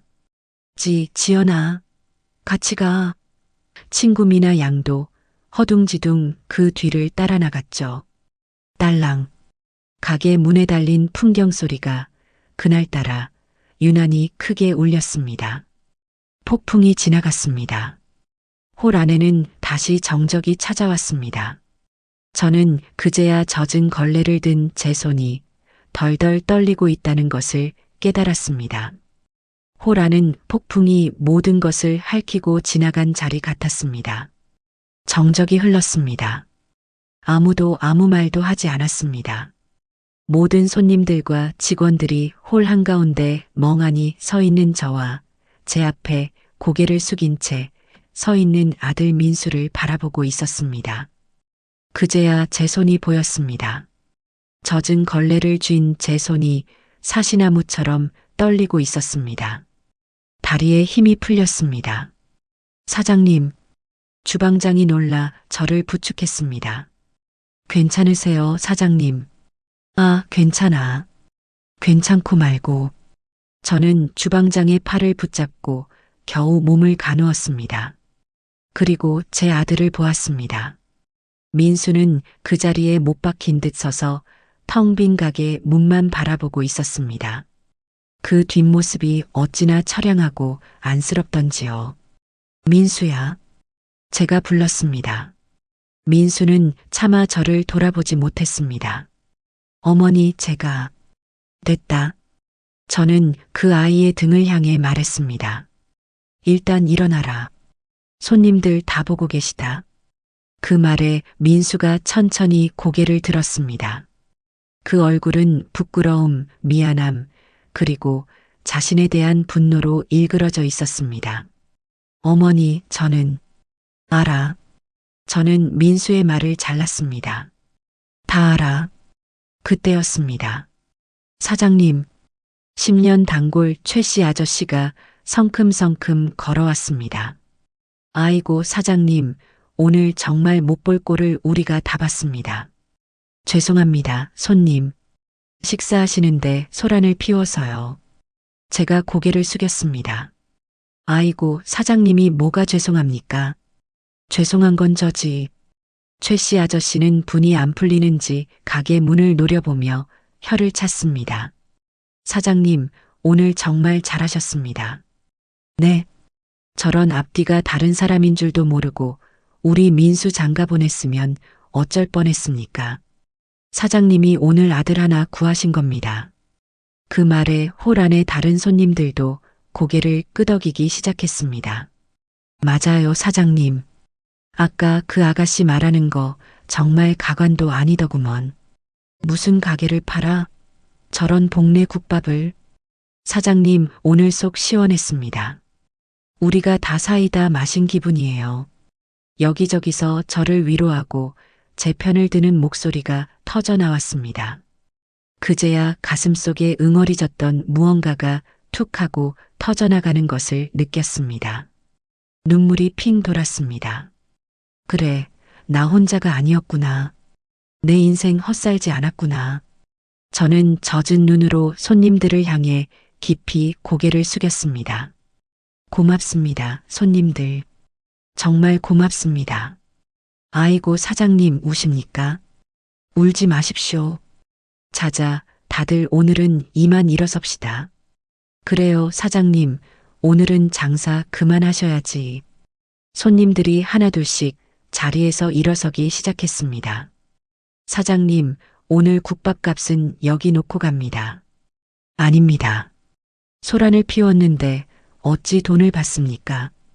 됐습니다. 받아주십시오. 그래야 우리 마음이 편합니다. 맞아요, 사장님, 힘내십시오. 우리는 내일 다시 오겠습니다. 그래요. 내일 더 맛있는 국밥 끓여주십시오. 손님들은 마치 약속이라도 한 듯 밥값을 테이블 위에 놓고 제 어깨를 두드리며 가게를 나섰습니다. 텅 비어가는 홀을 바라보며 저는 그저 고맙다는 말밖에 할 수 없었습니다. 마지막 손님이 나가고 홀에는 저와 민수 그리고 직원들만 남았습니다. 사장님, 홀 서빙을 하던 이모가 따뜻한 물수건을 가져다 주었습니다. 옷이 다 젖었어요. 어서 3층 올라가서 갈아입으세요. 그래, 그래야지. 주방장? 네, 사장님. 오늘 장사는 여기까지 합시다. 다들 놀랐을 텐데 미안해요. 아닙니다, 사장님. 저희야말로 아무 도움이 못 돼서 죄송합니다. 주방장이 고개를 숙였습니다. 아니야. 자기 자리에서 묵묵히 일해준 것만으로도 고마워. 사장님, 다들 오늘 푹 쉬고 내일 웃는 얼굴로 봅시다. 네, 사장님. 직원들이 하나둘 정리를 하고 퇴근했습니다. 모두 저를 걱정스러운 눈빛으로 한 번 더 돌아보고 나갔죠. 드디어 가게 안에는 저와 민수 단둘만 남았습니다. 민수는 그 자리에서 한 발자국도 움직이지 않았습니다. 저는 깊은 한숨을 내쉬었습니다. 민수야. 대답이 없었습니다. 따라오너라. 젖은 몸을 이끌고 3층 제 살림집으로 올라갔습니다.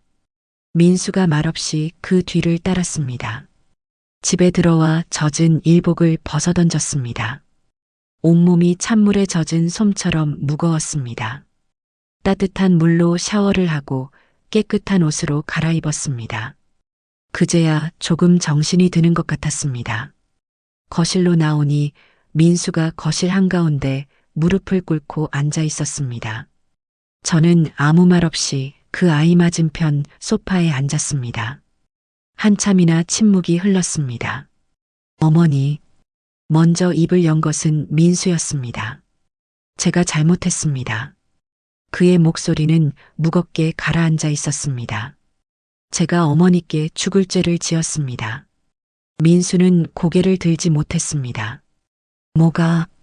제가 물었습니다. 뭐가 죽을 죄냐? 민수는 잠시 망설였습니다.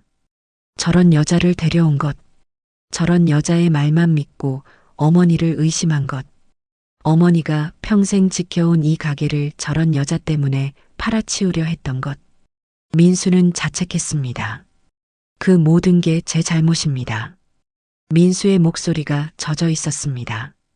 민수야. 네, 어머니. 너 정말 이 가게 팔고 싶었냐? 제 물음에 민수가 고개를 번쩍 들었습니다. 아닙니다, 어머니. 절대 아닙니다. 그의 목소리는 단호했습니다. 그럼 아까 지연 양이 한 말은 뭐냐? 너도 이 냄새 지긋지긋하다고 말했다면서. 민수의 얼굴이 다시 고통으로 일그러졌습니다. 그건 제 말이 와전된 겁니다. 와전? 네, 저는 그렇게 말한 적이 없습니다. 그럼 뭐라고 말했어? 말해봐라. 이 어미 귀에 똑똑히 들리게. 저는 민수가 어렵게 입을 열었습니다. 어머니가 평생 이 가게에서 고생만 하셨으니까 이제는 이 지긋지긋한 국밥 냄새 안 맡고 좀 편하게 쉬셨으면 좋겠다고 말했습니다. 그 말이 쉬셨으면 좋겠다는 말이 그 여자 귀에는 가게를 팔자로 들렸던 겁니다. 저는 눈을 감았습니다. 쉬게 해주고 싶었다. 제 아들의 진심은 그것이었습니다. 민수야. 네, 어머니. 너는 이 어미가 이 가게를 떠나면 행복할 거라고 생각했냐? 어머니, 이 국밥 냄새가 이 시장통 같은 홀이 내 인생 전부인데 그걸 버리는 게 쉬는 거라고 생각했냐? 민수는 아무 대답도 하지 못했습니다. 제가 어리석었습니다, 어머니. 저는 그저 비싼 옷, 좋은 차 그런 게 행복인 줄 알았습니다. 민수는 자신의 과오를 인정했습니다. 지연 씨의 화려한 배경, 그 교수 아버지라는 말에 눈이 멀어서 정작 가장 소중한 것을 잊고 살았습니다. 이제 알았으면 됐다. 어머니, 사람은 누구나 실수할 수 있어. 하지만 그 실수를 바로잡을 용기만 있다면 그걸로 된 거야. 저는 자리에서 일어났습니다. 그리고 무릎 꿇고 앉은 아들 앞에 섰습니다. 일어나라, 아들아. 어머니, 저는 자격이. 일어나. 저는 민수의 팔을 잡아 일으켰습니다. 덩치 큰 아들은 그저 어린아이처럼 울고 있었습니다. 저는 묵묵히 그 등을 두드려 주었습니다. 그래, 괜찮다, 아들아. 넘어졌으면 다시 일어나면 되는 게다. 그게 인생이다. 그날 밤 가게 문을 닫고 올라오는 길이 유난히 길게 느껴졌습니다. 그때 제 휴대전화가 울렸습니다. 김 실장이었습니다. 김 실장. 어머님은 좀 어떠신가? 사장님, 그게 아닙니다. 어머님은 고비 넘기셨습니다. 정말인가? 아이고, 다행이네. 정말 다행이야. 그런데 사장님, 김 실장의 목소리가 갑자기 다급해졌습니다. 가게 무슨 일 있으셨습니까? 아까 주방 막내가 전화를 했는데. 아, 그게. 사장님, 지금 가게 괜찮으신 겁니까? 저는 한숨을 길게 내쉬었습니다. 김 실장, 내일 가게 문 열 수 있겠나? 네. 사장님, 자네 없으니까 가게가 엉망이야. 나 혼자 안 되겠어. 자네가 좀 와서 도와줘야겠다. 사장님, 저 지금 당장 가겠습니다. 날이 새는 대로 가겠습니다. 사장님. 그래. 고맙네, 김 실장. 전화를 끊고 창밖을 내다보았습니다. 간판 불이 꺼진 복내 국밥 건물이 어둠 속에 묵묵히 서 있었습니다. 참 긴 하루였습니다. 다음 날 저는 평소보다 더 일찍 눈을 떴습니다. 밤새 뜬 눈으로 뒤척였습니다. 몸은 천근만근 무거웠지만 정신은 오히려 맑아지는 것 같았습니다. 그래, 끝난 게 아니다. 이제 시작이다. 지연 양이 그저 철없는 아가씨가 아니라는 생각이 들었습니다. 가게를 팔아 업자랑 얘기가 끝났다. 그 말이 머릿속에서 떠나지 않았습니다. 노인네 구슬리는 건 일도 아니다. 이건 허세가 아니라는 느낌이었습니다. 분명 무언가 꾼들이었습니다. 주방으로 내려가려 채비를 하는데 민수가 문 앞에서 서성이고 있었습니다. 어머니, 주무셨어요. 얼굴이 퉁퉁 부어 있었습니다. 밤새 저처럼 잠을 설친 모양이었죠. 잤다? 너는? 저도 잤습니다. 그래. 저는 민수를 지나쳐 계단을 내려가려 했습니다. 어머니, 민수가 다급하게 불렀습니다. 왜? 제가 가겠습니다. 주방일 제가 돕겠습니다. 됐다. 너는 내일이나 해. 어머니, 제 일이 이제 없습니다. 뭐? 어제 회사에 사표 냈습니다. 민수야, 너 무슨... 어머니, 민수가 저를 똑바로 바라보았습니다. 어머니 밑에서 다시 배우겠습니다. 이 복내 국밥 제가 잇겠습니다. 저는 말을 잇지 못했습니다. 아들이 철이 든 걸까요? 아니면 어제의 충격이 아직 가시지 않은 걸까요? 민수야, 그건 충동적으로 결정할 일이 아니다. 충동 아닙니다. 어젯밤 생각 많이 했습니다. 제가 잘못 살았습니다. 이제는 제대로 살겠습니다. 어머니 가게 제가 지키겠습니다. 그때였습니다. 사장님, 저 왔습니다. 아래층에서 김 실장의 목소리가 들려왔습니다. 저는 민수와 눈을 마주쳤습니다. 내려가자. 김 실장은 눈이 벌겋게 충혈된 얼굴로 홀 한가운데 서 있었습니다. 어머님은 뵙고 온 건가? 네, 사장님. 동생들한테 맡기고 왔습니다. 이제 고비 넘기셔서 괜찮습니다. 그래, 고생했다. 사장님, 어제 일은 다 들었습니다. 김 실장이 주먹을 꽉 쥐었습니다. 제가 자리를 비우는 바람에 사장님께서 그런 험한 일을. 됐다.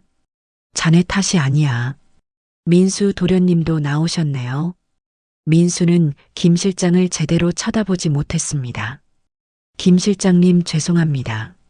저 때문에. 아닙니다, 도련님. 어서 정신 차리시고 사장님 잘 보필해 드리십시오. 네, 그렇게 하겠습니다. 그날 아침 복내 국밥은 다시 문을 열었습니다. 김 실장이 홀을 지휘하고 주방장이 솥을 지키고 저는 깍두기를 버무렸습니다. 그리고 제 아들 민수가 제 옆에서 묵묵히 물을 썰기 시작했습니다. 어제 그 소동을 겪었던 손님들이 정말 약속이라도 한 듯 가게 문을 열자마자 밀려 들어왔습니다. 사장님, 오늘은 그 헌옷 안 입으셨네요. 최 씨 아저씨였습니다. 하, 어서 오십시오. 오늘은 깨끗한 옷 입었습니다. 아이고, 근데 저 총각은 민수 아니야? 손님들이 주방 입구에서 물을 썰고 있는 민수를 발견했습니다. 어머, 진짜네. 민수 맞네. 아니, 멀끔하게 회사 다니던 총각이 왜 저기서. 민수는 사람들의 시선에 얼굴이 벌개졌습니다. 안녕하세요. 저 오늘부터 어머니 일 돕기로 했습니다. 아이고, 잘 생각했네. 잘 생각했어. 그래, 진작 그랬어야지. 사장님, 이제 든든하시겠네. 격려가 쏟아졌습니다. 민수는 어색하게 웃으며 다시 물을 썰었습니다. 칼질이 서툴러 무 조각이 이리 튀고 저리 튀었습니다. 그 모습이 우습고도 대견했습니다. 민수야, 손 벤다. 똑바로 썰어라. 괜히 핀잔을 주었습니다. 점심 장사가 정신없이 지나가고 오후에 한숨 돌리려는데 민수가 봉투 하나를 내밀었습니다. 어머니, 이게 뭐냐? 어제 그 여자, 오지연 관련 자료입니다. 자료? 네. 제가 어젯밤 잠이 안 와서 좀 알아봤습니다. 저는 봉투를 열어보았습니다. 그 안에는 지연 양이 말했던 명문대 교수 아버지가 대학 교직원 명단에 없다는 증명서, 지연 양이 다닌다던 외국계 회사가 실제로는 존재하지 않는 유령 회사라는 자료, 그리고 부동산 개발 사기로 피해를 본 사람들이 인터넷에 올려둔 글들이 출력돼 들어 있었습니다. 민수야, 이건 맞습니다, 어머니. 그 여자는 전문꾼이었습니다. 민수의 목소리가 낮아졌습니다. 저처럼 부모님이 가게나 건물을 가진 외아들들에게 접근해서 결혼을 미끼로 재산을 가로채는 집단 같습니다. 그 교수 아버지라는 것도 전부 가짜 연기였던 겁니다. 손이 떨렸습니다. 그럼 그 개발업자라는 것도 아마 한패일 겁니다. 아니면 그 여자에게 속아서 계약을 진행하려 했겠죠. 분노가 치밀었습니다. 어머니, 그냥 넘기면 안 됩니다. 이건 명백한 사기입니다. 그래, 알아. 저는 민수가 가져온 자료를 굳게 쥐었습니다. 나 박봉래를 노인네라고 부르며 구슬리려 했겠다. 내 평생이 담긴 이 가게를 날로 먹으려 했지. 민수야. 네, 어머니. 경찰에 신고하자. 네. 저도 그럴 생각이었습니다. 하지만 증거가 부족해. 네. 이건 다 정황일 뿐이야. 그 여자가 우리한테 직접 사기를 쳤다는 증거가 없어.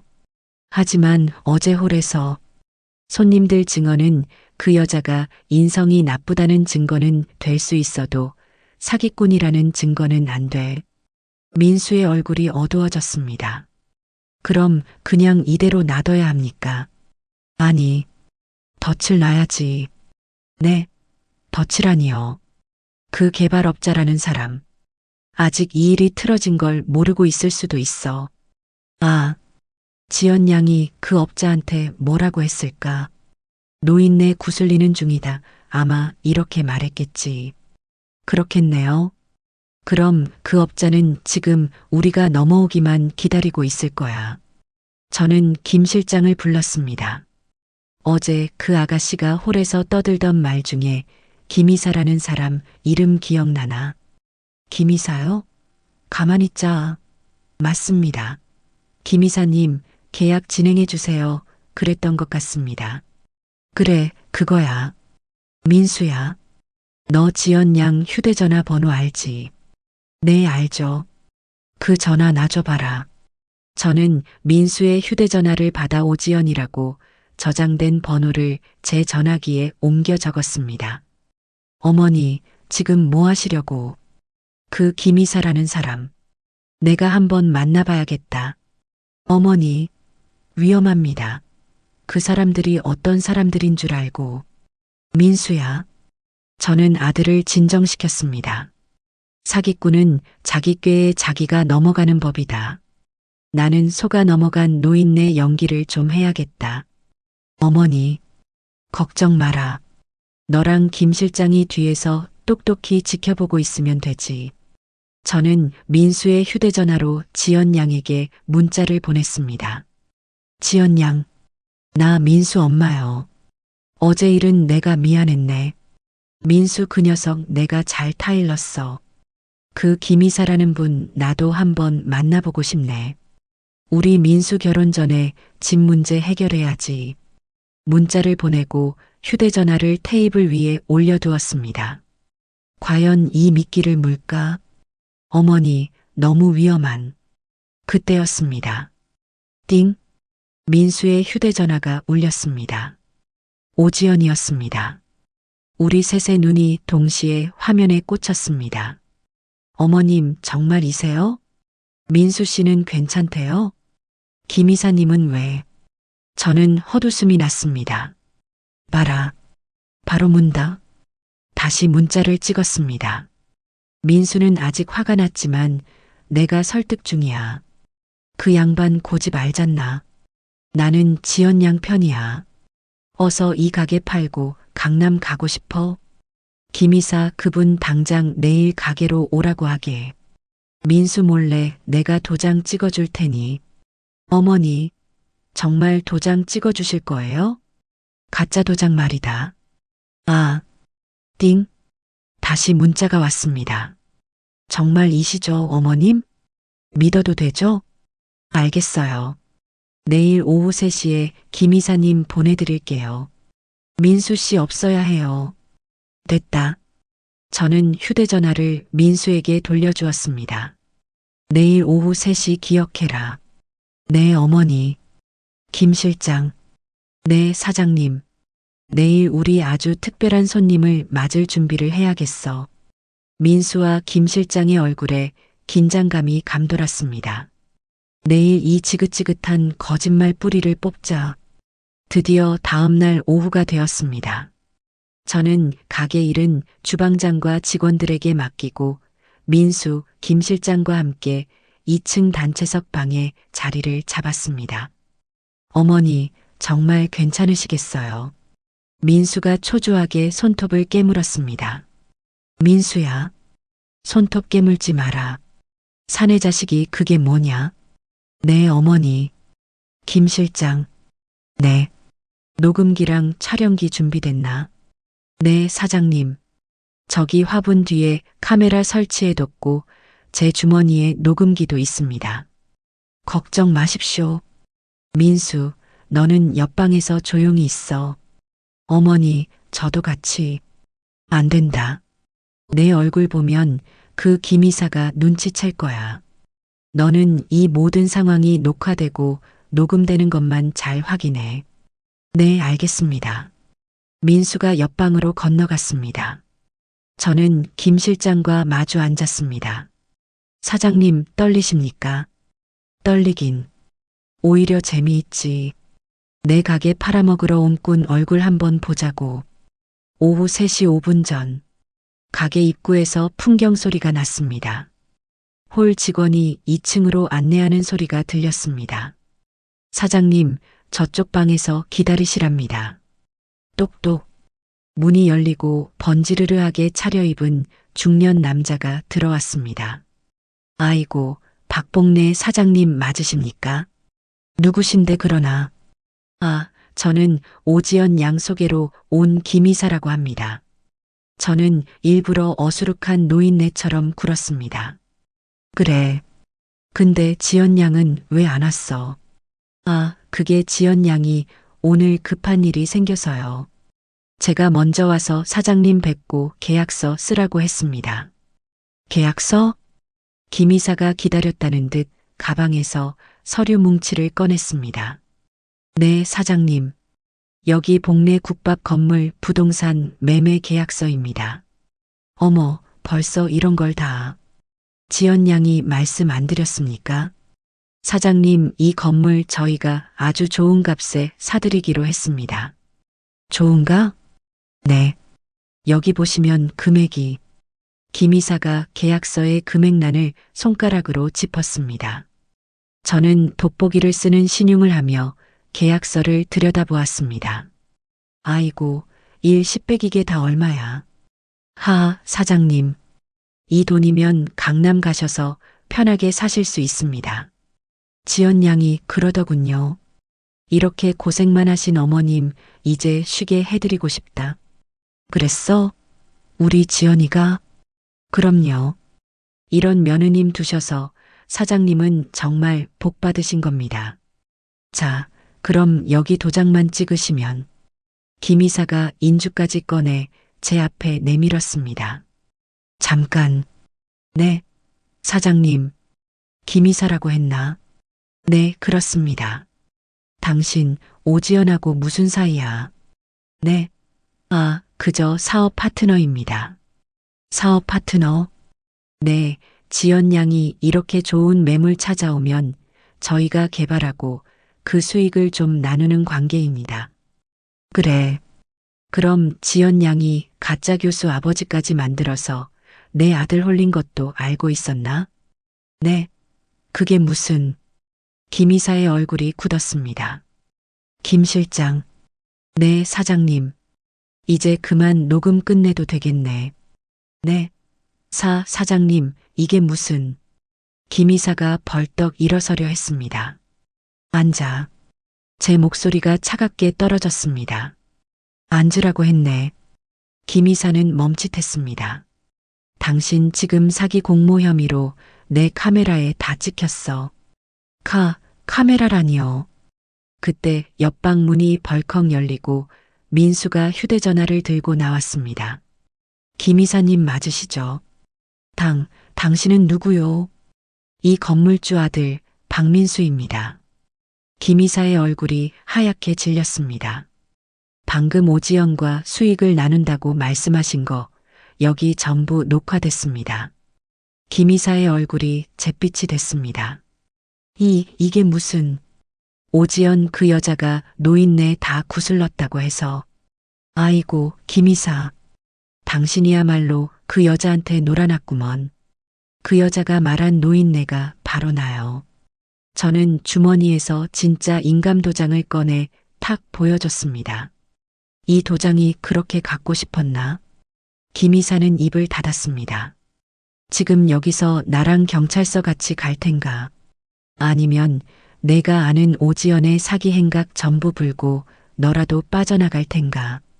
김 이사는 바닥에 주저앉았습니다. 살려주십시오, 사장님. 저는 정말 지연 양 말만 믿고... 됐다. 저는 민수를 보았습니다. 민수야. 네, 어머니. 경찰서 가자. 가서 이 지긋지긋한 거짓말 싹 다 끝내버리자. 그날 오후 저와 민수 그리고 김 실장은 김 이사를 데리고 곧장 경찰서로 향했습니다. 김 이사라는 자는 차에 타는 내내 자기도 피해자라며 억울하다고 소리를 질러댔습니다. 하지만 막상 경찰서 건물에 들어서고 사기라는 단어가 오가는 것을 보더니 그 번지르르 하던 얼굴이 하얗게 질리기 시작하더군요. 우리는 담당 형사라는 사람 앞에 마주 앉았습니다. 그래서 이분이 복내 국밥 건물을 팔라고 사기를 쳤다. 이 말씀이시죠? 형사의 말은 반신반의하는 투였습니다. 그때 민수가 자신이 밤새 모은 자료를 책상 위에 차분하게 펼쳐놓았습니다. 여기 오지연이라는 여자가 재직 중이라던 회사는 존재하지 않는 유령 회사입니다. 이건 오지연의 아버지가 명문대 교수라고 했지만 교직원 명단 어디에도 없다는 증명서입니다. 민수가 내미는 증거에 형사의 눈이 조금씩 달라졌습니다. 그리고 이건... 민수가 USB 하나를 내밀었습니다. 오늘 이 김 이사라는 사람이 오지연과 수익을 나누기로 했다고 자기 입으로 공모 사실을 인정한 영상입니다. 형사의 표정이 완전히 굳어졌습니다. 김 실장이 옆에서 거들었죠. 제가 어제 홀에서 똑똑히 들었습니다. 저 김 이사가 노인네는 구슬리면 된다는 그 여자 말을 믿고 오늘 도장을 받으러 온 겁니다. 모든 시선이 김 이사에게 쏠렸습니다. 아닙니다. 형사님, 저는... 김 이사는 자기가 살기 위해 그야말로 모든 것을 실토하기 시작했습니다. 저는 오지연이 시키는 대로만 했습니다. 그 여자가 원래 이런 식으로 건물주 아들들한테 접근해서 결혼을 미끼로 조직적이었습니까? 형사의 날카로운 질문에 김 이사는 고개를 미친 듯이 끄덕였습니다. 네, 가짜 아버지 역할, 바람잡이 친구 역할 다 따로 있습니다. 저는 그냥 개발 계약만 담당했을 뿐입니다. 저 말고도 그 여자한테 당한 사람이 한둘이 아닙니다. 그녀는 그저 철없는 속물이 아니라 아주 질이 나쁜 상습범이었고 모든 것이 조직적이었습니다. 민수가 모아온 다른 피해자들의 정황 자료, 김 이사의 결정적인 증언, 그리고 우리가 오늘 확보한 영상 증거까지 더해지자 형사들은 즉시 수사팀을 꾸렸습니다. 증거는 차고 넘쳤죠. 며칠 뒤 집에서 민수와 함께 늦은 저녁을 먹고 있는데 담당 형사에게서 전화가 걸려왔습니다. 오지연과 그 가짜 교수 아버지 역할을 했던 일당이 다른 곳에서 또 비슷한 짓을 하려다가 모두 검거됐다는 소식이었습니다. 경찰서에서 추가 조사를 위해 저를 불렀고 저는 그곳에서 쇠고랑을 찬 지연 양과 마주쳤습니다. 그 화려하던 모습은 온데간데없고 도끼만 남은 눈으로 저를 쏘아보더군요.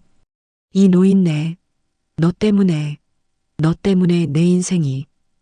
그들은 마지막 순간까지도 제게 악을 썼습니다. 저는 아무 대꾸도 하지 않았습니다. 그저 혀만 차고 묵묵히 돌아섰습니다. 죄가 달게 받아라. 그 아이는 자기가 무시했던 그 노인네의 인생과 그 시장통 가게의 힘을 너무 얕잡아 본 대가를 치르게 된 겁니다. 그렇게 모든 폭풍이 지나가고 복례 국밥에는 다시금 따뜻한 평화가 찾아왔습니다. 물론 조금 달라진 평화였죠. 김 실장은 어머님을 무사히 요양원에 모시고 돌아와 예전처럼 홀을 쩌렁쩌렁하게 지휘했습니다. 그는 저만 보면 사장님, 저 이제 사장님 며느리 감은 제가 이력서부터 가족관계 증명서까지 다 떼어오라고 해서 직접 면접 봅니다. 하고 너스레를 떨었습니다. 그 말에 가게 안이 한바탕 웃음바다가 되었죠.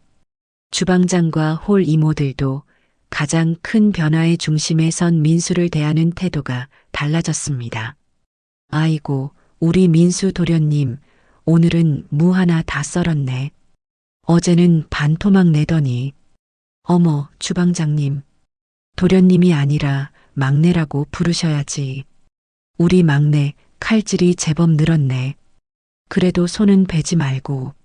하며 어색하게 주방 구석에서 땀을 뻘뻘 흘리는 민수를 이제는 한 식구로 아들처럼 챙겨줬습니다. 가장 크게 달라진 건 역시 민수였습니다. 그 녀석은 멀쩡하게 다니던 큰 회사에 낸 사표를 단 하루도 후회하지 않았습니다. 오히려 매일 새벽 저보다 먼저 주방에 나와 가마솥의 불을 확인하고 밤새 우러난 육수 맛을 보고 있었습니다. 그 뒷모습을 보고 있자니 왠지 모르게 콧등이 시큰해졌습니다. 어느 날 이른 새벽 저와 단둘이 육수 앞을 지키고 서 있던 민수가 저를 불렀습니다. 어머니, 왜? 그 육수 비법 좀 알려주시면 안 되겠습니까? 그 녀석답지 않게 조심스럽고 또 진지한 목소리였습니다. 저는 아무 말 없이 제 거친 손으로 민수의 그 곱던 손을 잡고 가마솥 앞으로 바싹 당겨 데려갔습니다. 민수야. 네, 어머니. 비법은 없어. 네. 민수가 당황한 눈으로 저를 쳐다봤습니다. 비법 같은 건 처음부터 없었어. 그저 매일 아침 이 자리에 서는 거다. 저는 펄펄 끓는 육수를 가리켰습니다. 내 가족이 먹는다는 마음으로, 내 새끼 입에 들어간다는 마음으로 정성을 다하는 거. 그 수천 번에 수만 번의 정성이 모여서 이 복내 국밥 한 그릇이 되는 거다. 그게 전부야. 민수는 가마솥에서 뿜어져 나오는 뜨거운 김을 한참이나 멍하니 바라보았습니다. 그 김 너머로 자신의 어리석었던 과거를 본 것인지 아니면 제가 버텨온 세월을 본 것인지 알 수는 없었습니다. 한참 뒤에 민수가 조용히 입을 열었습니다. 알겠습니다, 어머니. 제가 이 정성 한번 제대로 이어보겠습니다. 저는 그런 아들의 어깨를 솥을 닦던 손으로 툭 하고 힘껏 쳤습니다. 그래, 어디 한번 해봐라. 제 아들이 드디어 제 곁으로, 제 인생으로 돌아온 순간이었습니다. 그날도 가게 홀은 점심 손님들로 발 디딜 틈 없이 가득했습니다. 사장님, 여기 깍두기 한 접시 더. 홀이 떠나가라 울리는 최 씨 아저씨의 우렁찬 목소리가 그날따라 유난히 정겹게 들렸습니다. 네, 지금 갑니다. 저는 갓 버무린 깍두기 한 접시를 쟁반에 받쳐들고 홀로 당당하게 나갔습니다. 어제의 그 낡고 젖었던 일복이 아니라 깨끗하게 다려입은 사장 박복래의 조끼를 입고 말입니다. 내 평생이 담긴 이 가게에 적군들이 말하던 격식은 없을지 몰라도 그 정성만큼은 이 세상 누구에게도 안 밀리는 이 복내 국밥은 오늘도 내